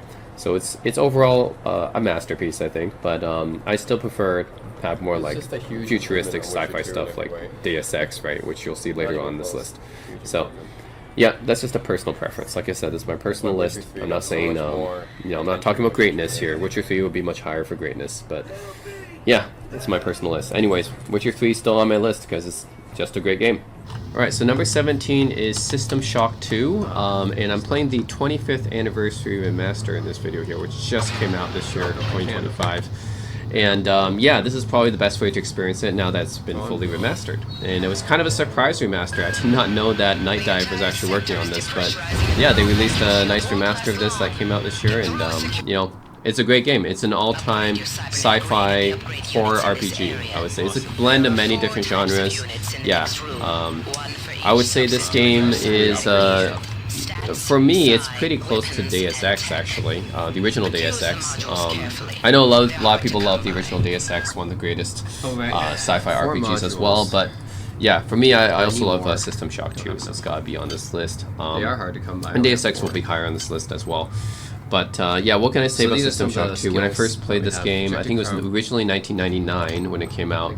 I love the combination of being a first-person shooter, it being in a sci-fi environment, also having horror aspects to this game as well, right? Because you get to see like these zombies and stuff come out, and yeah, it's and on top of that being an RPG too. It's really just a combination of so many different genres and blends it really well. So yeah. I think that Looking Glass Studios, who developed the original System Shock and Ultima Underworld as well, yeah, did a really good job with this game, blending all those genres together and inspired the spiritual successor BioShock, right? So yeah, and BioShock, I would say, it's interesting. BioShock's not going to be on this list because I don't think it has as many RPG aspects as System Shock does. I actually think System Shock is more of an RPG than BioShock is, personally. I think BioShock is more of a first-person shooter, and System Shock is a first-person shooter, but it leans more on the RPG aspect as well, which is why I consider System Shock 1 and 2, especially number 1, actually, more of an RPG. 2 leans a little bit more into the action, but still keeping a lot of the RPG aspects. And the BioShock is more on the action aspects, I would say. So, but all of them preserve the same kind of mix of sci-fi and horror atmosphere, right? Look at this guy. Look at this. That's definitely horror-ish right there. So, anyways, I had to put System Shock 2 on this list. Really, I love playing this game, and yeah, really, it's the inspiration for a lot of sci-fi RPGs that will come out later, right? Including the later Deus Ex games, and also obviously BioShock was inspired by this. So, anyways, gotta have it on this list. And the 25th Anniversary Remaster is the best way to play it, guys. All right, so 16 is going to be Chained Echoes. This is a indie RPG that came out in 2022, but it's made to look like an old school JRPG, like a Super Nintendo era JRPG, and I think they did really well. Developer like Chained Echoes did really well on this one. Love the characters and the design of this game, graphical style, the story and the characters, like really, I think, and the combat system and everything really does. It's kind of like a love letter to those old school 16-bit JRPGs. But this is not a JRPG, which is why it can be on this list. But definitely has a lot of the Super Nintendo JRPG vibes to it, which is really cool. Now, I personally prefer this to Sea of Stars. I often compare this to Sea of Stars, that being another retro 16-bit inspired indie RPG, but I think Chained Echoes, most people would probably prefer Chained Echoes. If they play both Sea of Stars and Chained Echoes, the problem with Sea of Stars is that the characters are not as memorable. Even though the graphical style and the combat of Sea of Stars is very nice, based on Chrono Trigger and stuff, but Chained Echoes, I think, has all that, plus it has the characters. So greatest pilot in the world. Yeah, heard that before. that's why Chained Echoes makes my list, because yeah, it really gets that retro vibe down. If you guys are really, like, if you really love the Super Nintendo era RPGs, like the Japanese RPGs at the time, Final Fantasy VI, Chrono Trigger, then this is really what that is. So, and it's, yeah, it really takes the best out of the games back then. So anyways, Chained Echoes makes my list. It's just one of my favorite indie RPGs. Right, number 15 is going to be Nox. So Nox, played this a year and a half ago, released in 2000, developed by Westwood Studios. This is a pretty fun game. I mean, I actually was surprised about how fun this game was. It's basically like Diablo 2 if it was like a lot more tongue-in-cheek. So it's, yeah, really doesn't take itself too seriously. It does play a lot like Diablo 2, but it's like Diablo 2 with a bit of fun and humor. So that's what I like about it. It's very campy. It's got fun and humor in it. I mean, you play as just like a kid, like a teenager that got, you know, sent into this medieval realm. And yeah, I like the just Nox's atmosphere. Doesn't take itself like all too seriously. And it's just it's a fun game. It's like people call it Diablo 2 clone. I mean, kind of is, but it's its own thing as well. It's charm, right? It's got its own charm. So, anyways, Nox is definitely, definitely one of my favorite non-Japanese RPGs that I've played on this channel. It's just a fun game. So number 14 is Anachronox, 2001, developed by Ironstorm. Did this video, just a few, I think this, this is a redo. I actually originally did this years ago, but I want to do a redo of this game. This game was released after Deus Ex, and I don't have Deus Ex, the original Deus Ex on this list, because I have one of the other Deus Ex games on this list instead. But Anachronox, I feel it's interesting. It's its own, it's kind of similar yet unique and different from Deus Ex, because it's got the cyberpunk setting, right? It's sci-fi. I'd say it's not first person. Obviously Deus Ex is a first person game. This one is not. It's a third person game, but still retains like some of the influences, I would say, of Deus Ex is on here. And yeah, I think this game is really cool and unique. It's just kind of it kind of flew under the radar. I think not many people, probably like some people who are in the know, like in the RPG, sci-fi RPG realm, know about this game and have played it, but it didn't really get as much reception as it should have, honestly. And that's because Ironstorm, this was Ironstorm's last game before they closed down. And it's a swan song. I mean, this is a great game, right? It really should be better known. It's a great RPG, especially in the sci-fi genre. Like, if you guys like Blade Runner, obviously, like, check out this game, right? It's got Blade Runner, but vibes, for sure. So yeah, it's got this whole cyberpunk sci-fi setting, which I love. But in general, it's also, it's got turn-based combat, like here, right here. Turn-based combat. Your standard turn-based combat with different actions and stuff like that. I just felt like in this case, it's a little bit cheap. Kept getting blown up. And the character and the story and stuff. It's got some humor in it, and it's got like the technology like that. It's because it's set in the sci-fi, cyberpunk type of universe. So that's all pretty cool and stuff. Anyways, Anachronox. I love this game. I wish it was better known. At least it's on Steam, right? At least it's on somewhere. It's not like one of those completely abandonware games like Traffic Department 2142 that people don't really know about or care about. But yes, it's a great game. If you like sci-fi RPGs, I definitely highly. Alright, so number 13 is Black Myth: Wukong. So this, I think, is a bit surprising, I think, to a lot of people, because I think, so first of all, the setting and background of using Wukong is great, because it's an ancient Chinese novel. Journey to the West, I think, is probably the most familiar ancient Chinese novel to most Westerners because of Dragon Ball. Like Three Kingdoms is pretty popular too, but in terms of like being a setting, Journey to the West is great. But I don't think anyone expected that this game would be like this good. Like, first of all, the graphics are absolutely amazing. It's using Unreal Engine 5 and everything. I think when Wukong came out, it still is actually, I think, probably the best looking RPG I've seen. And like, that's including Cyberpunk 2077 as well. Like, Cyberpunk is a great looking game, right? I think Wukong is, man, like pretty much on par with Cyberpunk. In some areas, I think I thought Wukong actually looked even better, especially given the ancient Chinese setting, right? So yeah, the graphics wise, incredible. And the combat, of course, is what Wukong focuses on, is the Souls-like combat. People call it Souls-like, even though it's not technically a Souls-like. You don't get penalized when you die or anything. So it's not like technically like a Dark Souls game. You don't have, you actually have a skills tree, right? Which is something that like Dark Souls games or Elden Ring, like, they don't actually give you like a skills tree. It's just your skill is whatever tied to your weapon or whatever class you chose at the beginning, or whatever weapon that you're using. So yeah, when it comes to Elden Ring or Bloodborne or Dark Souls, you don't get like a fully customizable skill tree like you do in Wukong. So I feel like it's more than just a Souls-like, and the fact that you can shapeshift into different forms later on, that's also really cool as well. Forces you to switch up your technique. So yeah, there's just a lot more in this game. Like, people think of this as just another Souls-like, but it's more than just another Souls-like.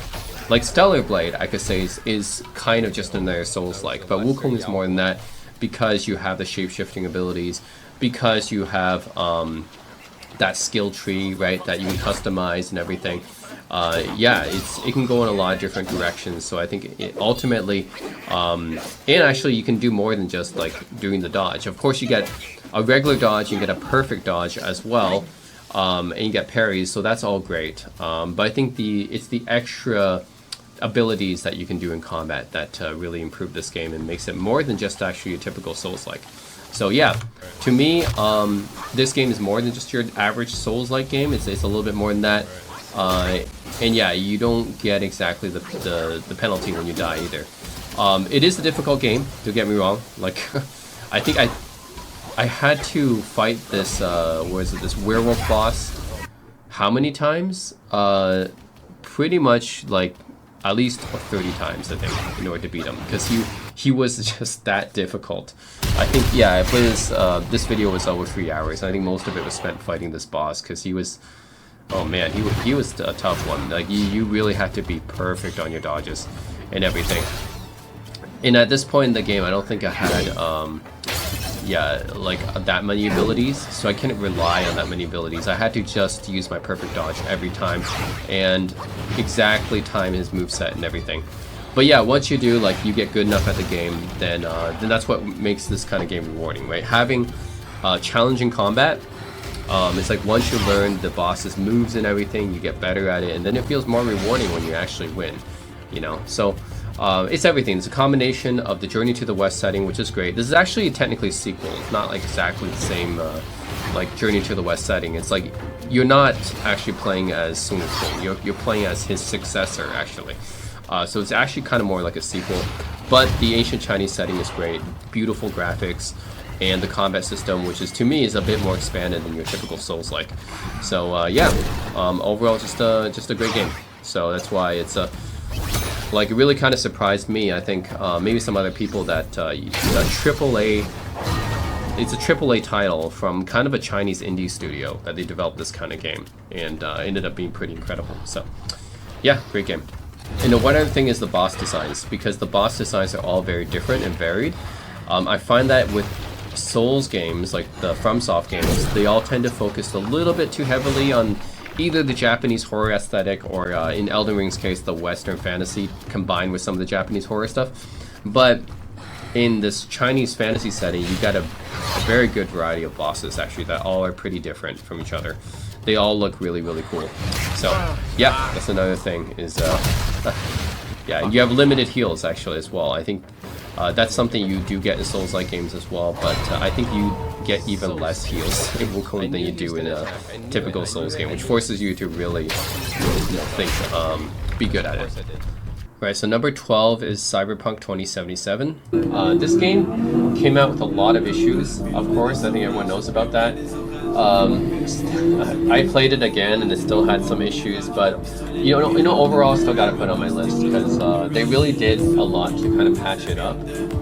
Phantom Liberty was the latest, I guess, expansion for it, and they did a really good job with Phantom Liberty. I think got a lot of high praise reviews. The immersiveness of this game, with the graphics and everything, like, I love the cyberpunk setting, right? I love the cyberpunk setting. And Night City's kind of like Vancouver. Yeah, having the beautiful graphics here, like, it's just one of the best looking games I've experienced. Oh, that car went like it's nothing.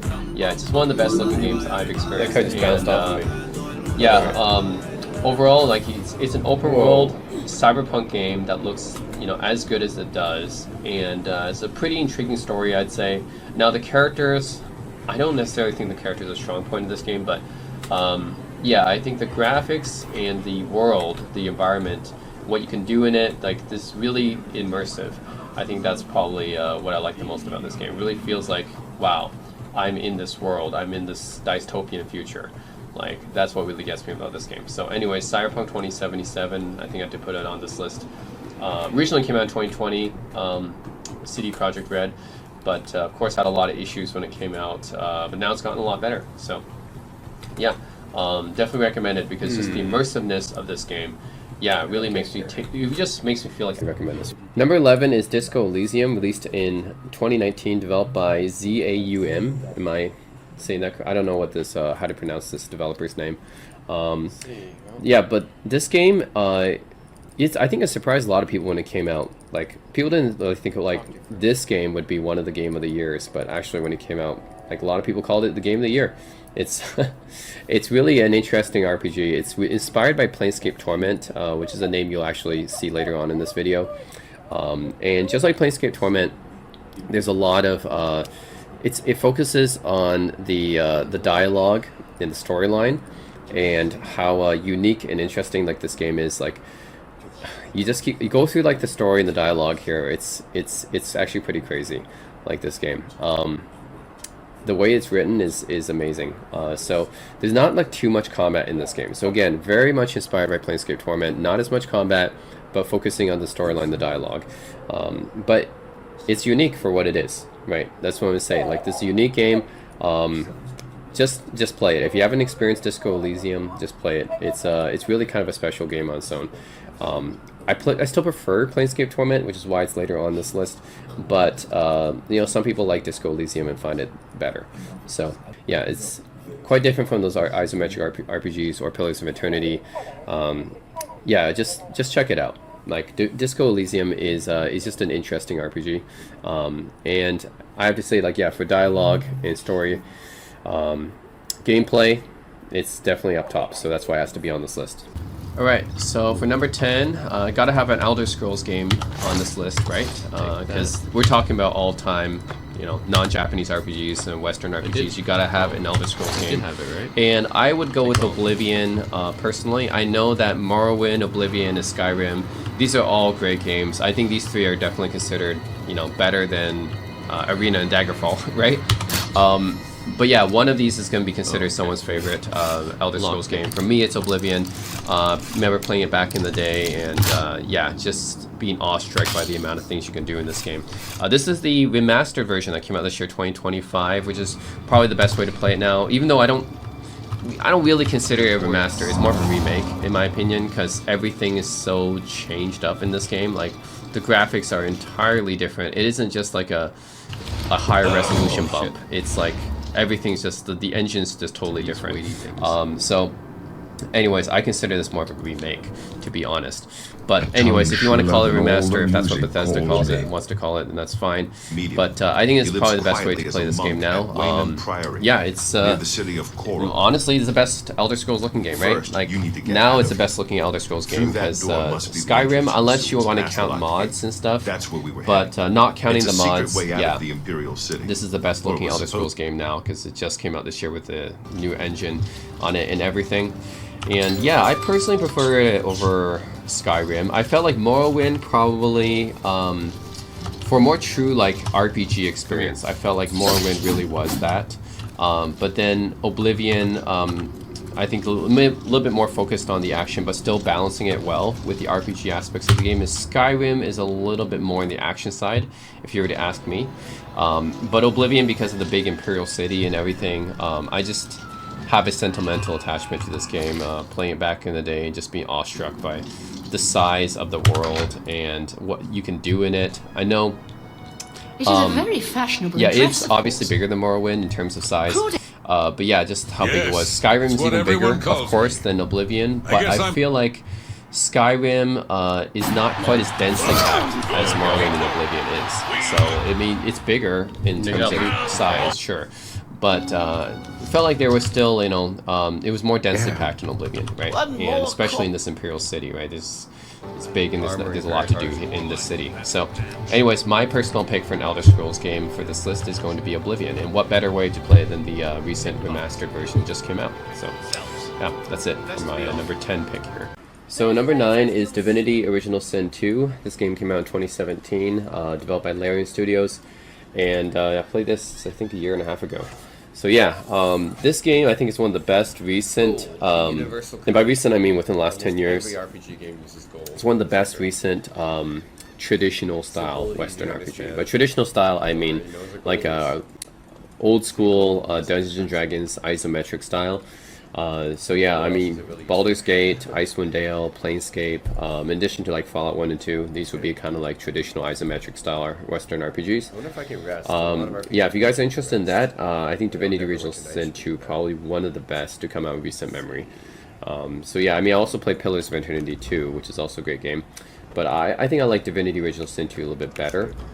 Yeah, it's just, this game is, it's got basically all the tenets of the traditional Western RPG, right? So, but it polishes it so much, right? It's so polished.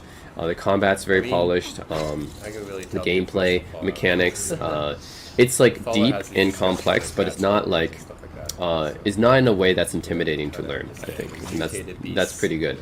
So yeah, it's not too intimidating to learn the mechanics of the gameplay, but it's got really deep gameplay as well because of all the stuff you can customize about the game, all the skills and skill trees and yeah, attributes and stuff like that, and the party members that you can get. So it's just a really deep game, deceptively deep actually. So yeah, really like this game, and of course gameplay is great. I think the writing and the story is pretty good too. Not on the maybe not on the level of say the writing's not quite as good as Disco Elysium, but I think the gameplay, to me, I like it a little bit better. So yeah, I think for a modern RPG, Western RPG released in the last 5 years, Divinity Original Sin 2 is one of the best. Alright, so number 8 on this list is a game that is talked about a lot these days, and it's Clair Obscur Expedition 33. Yeah, this game came out and I think it really just blew everyone away. I mean, it came from an indie developer, and it was there. People knew it was coming, but I don't think anyone expected it to be as good and as popular as it eventually became. Because Oblivion Remastered released around the same time, and then everyone was like, yeah, Oblivion Remastered is going to take the spotlight because it's Bethesda, and Oblivion is one of the greatest games. It was on my list after all, right? I mean, Oblivion is one of the great all-time Western RPGs, and it's getting a great remaster. There's no way Clair Obscur compete with it. It's from a small company, right? And it ended up just blowing everyone away. I mean, this game is great. It's got really everything. It's got superb graphics, like I wouldn't say it's Black Myth Wukong or Cyberpunk level, but it's definitely like AAA level, like Final Fantasy 16 level, right? Like people think of the Final Fantasy games as very high fidelity level graphics. Yeah, Clair Obscur probably meant to compete with Final Fantasy because a lot of people call this a JRPG, quote unquote JRPG. I don't consider it JRPG because my definition is pretty clear cut. Just if the developer is Japanese, it's a JRPG. If the developer is not Japanese, it's not a JRPG. It's that simple, People want to complicate things by calling this a JRPG, even though it's a French developer, because of the style. But then, what style is JRPG anyways, right? Is Nier Automata, Elden Ring, like those are action RPGs, are those not JRPGs, So anyways, I just make it simple for myself. If the developer is Japanese, it's a JRPG. If the developer is not Japanese, it's not a JRPG. It's like, it's keep it simple like that. So I don't consider Clair Obscur a JRPG, which is why it makes this list. But it's still, like, it has to make a list of greatest RPGs, For a non-Japanese RPG, definitely made this list of my top 10 because, like I said, this game has everything. It has the AAA level graphics. It has the story. It has the characters that you have emotional connections with. And it has the combat, the gameplay, and music. It really has everything. So, yeah, everything about this game, I think people love it, and it really just kind of blew people away because it really does have everything there. And it's the first game by this developer, Sandfall. So it's really a game that in the future we really look forward to what kind of games they make. Clearly, Clair Obscur is inspired a lot by Final Fantasy and Persona, and you can see that in its influence. I'm not going to call it JRPG because, like I said, it's not Japanese, but clearly you can see the influence there, right? And the combat system here is done very, very well. Like, I would say they take some aspects of games such as Yakuza Like a Dragon, for example, which is a great RPG. But then they take some of the dodging systems, right, and they make it almost like they turn it more into a Souls-like in a way, but in a turn-based combat style. And I think this is probably the most satisfying turn-based combat system I've played because it's like it forces you to really time the dodges and parries because you only have you have limited heals, right? You can't just keep healing and use potions like in other RPGs. You have limited heals. because you have limited heals, it really forces you to learn the parries and dodges. You have to, because otherwise you'll just die, right? So the combat is challenging, but it's fair. You know, it's fair and challenging, and I do love the fact that they kind of force you to learn the parry and dodge system. And in order to learn the parry and dodge system, you have to learn the enemy's moveset, which is exactly what you would learn in a Souls game. So it's almost like the combat's almost like a Souls game, but turn-based. So that's kind of interesting, right? So yeah, and that plus, you know, everything else: graphics, music, story, characters. Yeah, overall, just an all-time great RPG, I would say. So definitely, it goes in my top 10 for my list of, you know, greatest or my favorite non-Japanese RPGs. So yeah, this definitely deserves, very worthy of the praise that it gets. Now some people say it's like one of the GOATs, and I'm not sure about that, but like, there's so many great RPGs, right? But I do think that it has to go on some list, right? If you're thinking about the greatest, certainly for non-Japanese developers, one of the greatest RPGs from a non-Japanese developer in the past few years, this has to be up there. So, and I think it's already game of the year, honestly. So yeah, Clair Obscur, you know, I think definitely deserves to be on any list of greatest RPGs. So number 7 is going to be Mass Effect 2 Remastered. So Mass Effect 2 is generally considered the best of the series, and the remastered version came out just last year, 2021, of course developed by BioWare. And yeah, this is, what can I say, Mass Effect 2, a lot of people have cited this as one of the greatest games ever. For me, it's not, maybe not quite that high. Like, I think it's definitely like a great RPG, but I don't think it's like not on my top 20-ish list, but some people have it in their top 20. Like, for me, just my personal preference, right? I still have Mass Effect 2 in my top 10 in this list here, but it's not like really at the top. Like, for some people it is. Like, I know my brother really enjoys all the Mass Effect games, especially number 2. But yeah, what can I say? It's still a great game. It's a sci-fi RPG.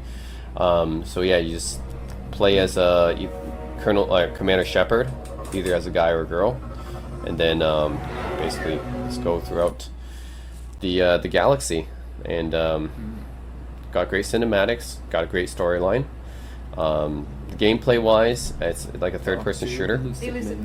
So I mean, like I say, and then the remastered version just ups the graphics and everything, enhances the quality of that. So if you guys haven't played Mass Effect 2, like, please do. Like, this is one of the games you have to play. Casual appearance. Right? Just a great game. So anyways, I have done Mass Effect 2 on this list, and I just played this a few months ago. So cool. Anyways, Mass Effect 2. That's definitely going to be on this list. Okay, so number 6 is Diablo 2 Resurrected, which came out last year, 2021, developed by Blizzard, of course. And this is the remake of Diablo 2, which is one of the greatest RPGs of all time. So for me, I actually didn't play the original Diablo 2 when it came out. Definitely heard a lot about it, but I think at the time I was more into StarCraft. So yeah, so I didn't really get to play Diablo 2 at the time, but then later on I played a lot of Diablo 3 when Diablo 3 came out. And then when the Diablo 2 remake came out, my friend who really loves Diablo 2, he asked me to play it with his friends.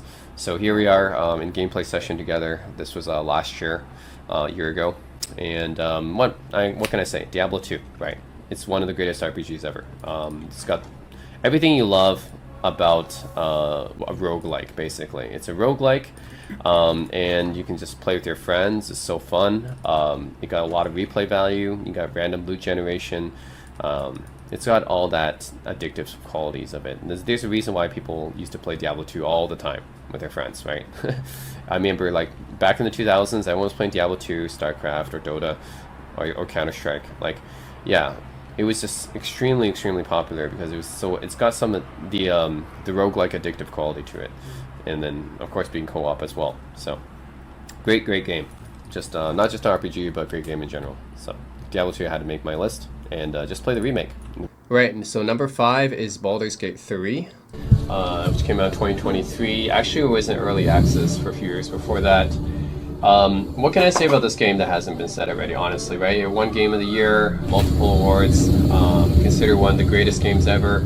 So Baldur's Gate 1 and 2 were already pretty highly praised, and then Baldur's Gate 3, I mean, Larian did such a great job on this game. I put this a little bit above Divinity Original Sin 2. I think Divinity Original Sin 2 is the more challenging game by a little bit, but Larian took a lot of the mechanics that they learned from Divinity Original Sin 2 and incorporated in Baldur's Gate 3, of course, with the Dungeons and Dragons type of mechanics in there. So, yeah, what makes Baldur's Gate 3 special? I mean, just you can think of anything, right? The characters, the story, the gameplay, the mechanics, the fact that you can play split screen co-op in this game, like that's crazy. Like not many RPG games, open world RPG games will let you do that. That's pretty insane. Like me and my friend were basically playing split screen co-op here. It's kind of insane, given how big the world is. So yeah, this is a game you can easily sink like 80, 100 hours into. Yeah, just very, very deep game, very polished, and like yeah, just you can just go so deep with it. So I think any lover of Dungeons and Dragons, you'll love this game. Now this isn't actually my favorite Dungeons and Dragons game, and there's another one ahead of this in the list, which is kind of going to be a surprising one for a lot of people. But hey, it's my list, right? But yeah, I would say, in general, like out of all the D&D games, RPGs and stuff like that, this might be the best. I think about Planescape, and Planescape is actually also on this list as well. And I think about, yeah, Planescape and Baldur's Gate 2, Neverwinter Nights, Icewind Dale, some of the early strategic simulations games like Ravenloft, Dark Sun. Like, yeah, there are games I like better than this game as personally, and some of those games are going to be later on this list. Like, but I have to admit that, like, in terms of overall polish, right? In terms of overall polish and gameplay, Baldur's Gate 3 is probably the best Dungeons and Dragons game. Yeah, so again, I'm not ranking this list based on greatness. I'm ranking this list based on, like, personal feelings. So, anyways, it's still in my top 10. It's not necessarily my personal favorite Dungeons & Dragons game, but it's still good enough to make my top 10. So, Baldur's Gate 3, right? I have to put it on my list. It's just a great game. So number 4 is Planescape Torment Enhanced Edition, which was released in 2017. This game was originally developed by Black Owl Studios. Okay, the Enhanced Edition is done by Beamdog, but yeah, I mean, I really love this game. This is another great Dungeons & Dragons game. Personally, I like it better than Baldur's Gate and Fallout 1 and 2, which is also other Black Owl games. Sorry, Baldur's Gate is BioWare. But anyways, Fallout 1 and 2 are kind of the other isometric RPGs as well. And yeah, I like this better than Baldur's Gate. I like this better than Fallout 1 and 2. And partly maybe because of the creepy atmosphere of this game. It's got a really dark, foreboding atmosphere. If you guys played the game Disco Elysium, you'll notice a lot of similarities because Disco Elysium was inspired by Planescape Torment. So, yeah, love the dark, creepy atmosphere of this game, and overall, love the storyline in this game. It's very well written. So, and the mechanics of this game are nice too. But doesn't have like too much combat. It's not like Icewind Dale. Icewind Dale definitely has more combat. Neverwinter Nights probably has more combat than this as well. But I really like Planescape's story and atmosphere, so that's why I have to have this one on this list. So, Planescape Torment, awesome game. Had to have it here. This video is from 1.5 years ago, yeah. Okay, so he's not actually... Definitely a game I would go back to playing again at some point. And yeah, the writing in this game is really good. Yeah, just... Again, if you guys have played Disco Elysium, then you'll enjoy the writing of Planescape Torment. Pretty similar, honestly. So he's not... Okay, number 3 on this list is Star Wars Knights of the Old Republic 2. So this game, it's just a personal thing again, because I know a lot of people find the original Star Wars Knights of the Old Republic number 1 better, but for me, like, I play number 2 more, just because when I had the original Xbox, number 2 is the one I got, and I pretty much beat this game. I mean, I loved it. Definitely, I think most people considered KOTOR 1 and 2 the best Star Wars RPGs. There's no debate, right? So, yeah, this was originally released in 2004, developed by Obsidian, who's not the original developer of the first one. BioWare was the original developer of the first one, but Obsidian did a great job with this. And Obsidian won't be the last time you'll see Obsidian on this list, by the way. So, yeah, what can I say? is Star Wars. And what's great about Knights of the Old Republic 1 and 2 is that they expand the lore quite a bit. And they do it in a way where it doesn't interfere with the original lore. So it's not like the sequel trilogy where they kind of like ruin like Luke Skywalker and like a lot of the original characters. This one doesn't do that because it's set in the way like the old past, right? The Old Republic era. So it doesn't really infringe on any of the established lore. It just really adds its own lore. So that's what really makes this game really awesome, actually. It adds its own lore, and it has really good writing. Like, the writing in this game is really good. The story's really good. Mechanics, the gameplay is all really good. So, yeah, I mean, it just sucks you into the Star Wars universe. And that's what more can you ask from RPGs? Just to suck you into that universe, right? What more can you ask from RPG? That's really what it's supposed to do. The RPG is supposed to suck you into the universe, and that's what Knights of the Old Republic 2 does. And yeah, this video was done 1.5 years ago, but I originally played this when I was a kid, when I had the original Xbox, so it really holds a special place to my heart. Love this game. Star Wars Knights of the Old Republic 2, okay, had to be on this list.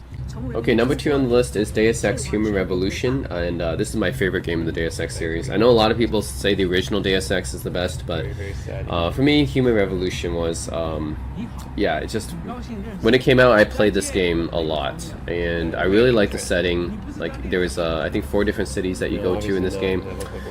In Shanghai is one of them, and futuristic Shanghai, I mean, what a setting, right? I really love it when games are set in Asia. There's really not a lot of games set in Asia, but especially futuristic Asia. And in this game, they actually got Mandarin voice actors to voice all the lines here, so it's really cool. So, yeah, and plus it's cyberpunk, right? I love anything cyberpunk, and I actually prefer this to Cyberpunk 2077. I mean, I understand, like, Cyberpunk 2077, okay, some people prefer that, but for me, Deus Ex Human Revolution, I like this game better. It's definitely an RPG in any sense of the word, right? You can upgrade your character, you know, inventory and stuff like that, like manage your inventory. It's like an open world kind of. Level up your character, augment him. You play as Adam Jensen, who's like one of the most serious characters, I guess, you play in any game. Super serious, but it's really awesome to play as him. So yeah, I want to be Adam Jensen. I never asked for this. Like, it's just fun to play as this character. Here's where she is. And yeah, you can do a lot of stuff in this game. You can hack, you can shoot. So I guess you can consider it FPS, but it's really more of a RPG. Like, it's an FPS in the same sense that another game, the next game coming out in this list will be, but it's more considered like an RPG, I think. So yeah, what can I say? It's a cyberpunk game. It's an RPG. They've got a part set in futuristic Shanghai with an awesome character, and yeah, just cool gameplay. Cool gameplay. The story and writing I don't think is like that great, but the gameplay is awesome, and the open world is pretty awesome. Like, just going around hacking terminals and killing guys in futuristic like Shanghai is awesome. So that's it, guys. Yeah. Deus Ex had to be on this list. This was from 2016, so I played this over 6.5 years ago. Wow. But yeah, originally released in 2011 by Eidos Interactive. So not the original developer of Deus Ex, but they did a really good job with this one. Who are you? Your friend May sent me. She said you were in trouble. Are you hurt? I mean, the Mankind Divided, Thank God. I played that as well. It's not as good as Human Revolution. Human Revolution is the better game. So yeah, I still prefer playing this one. I asked around. I asked around. I can be persuasive. Oh, I love it. Alright, my number 1 favorite non-Japanese RPG is Fallout New Vegas. I love this game. I mean, I modded this game to shit. I mean, I went to like the Fallout Nexus, got all the mods for it. Played this numerous times. This is my favorite Fallout game. So yeah, I like this better than Fallout 4, I like this better than Fallout 3, I like this better than Fallout 1 and 2. I played all the Fallouts actually, and this is my favorite. It's released in 2010 by Obsidian, so not by Bethesda. It's not a Bethesda one, it's Obsidian, who did a really good job on it.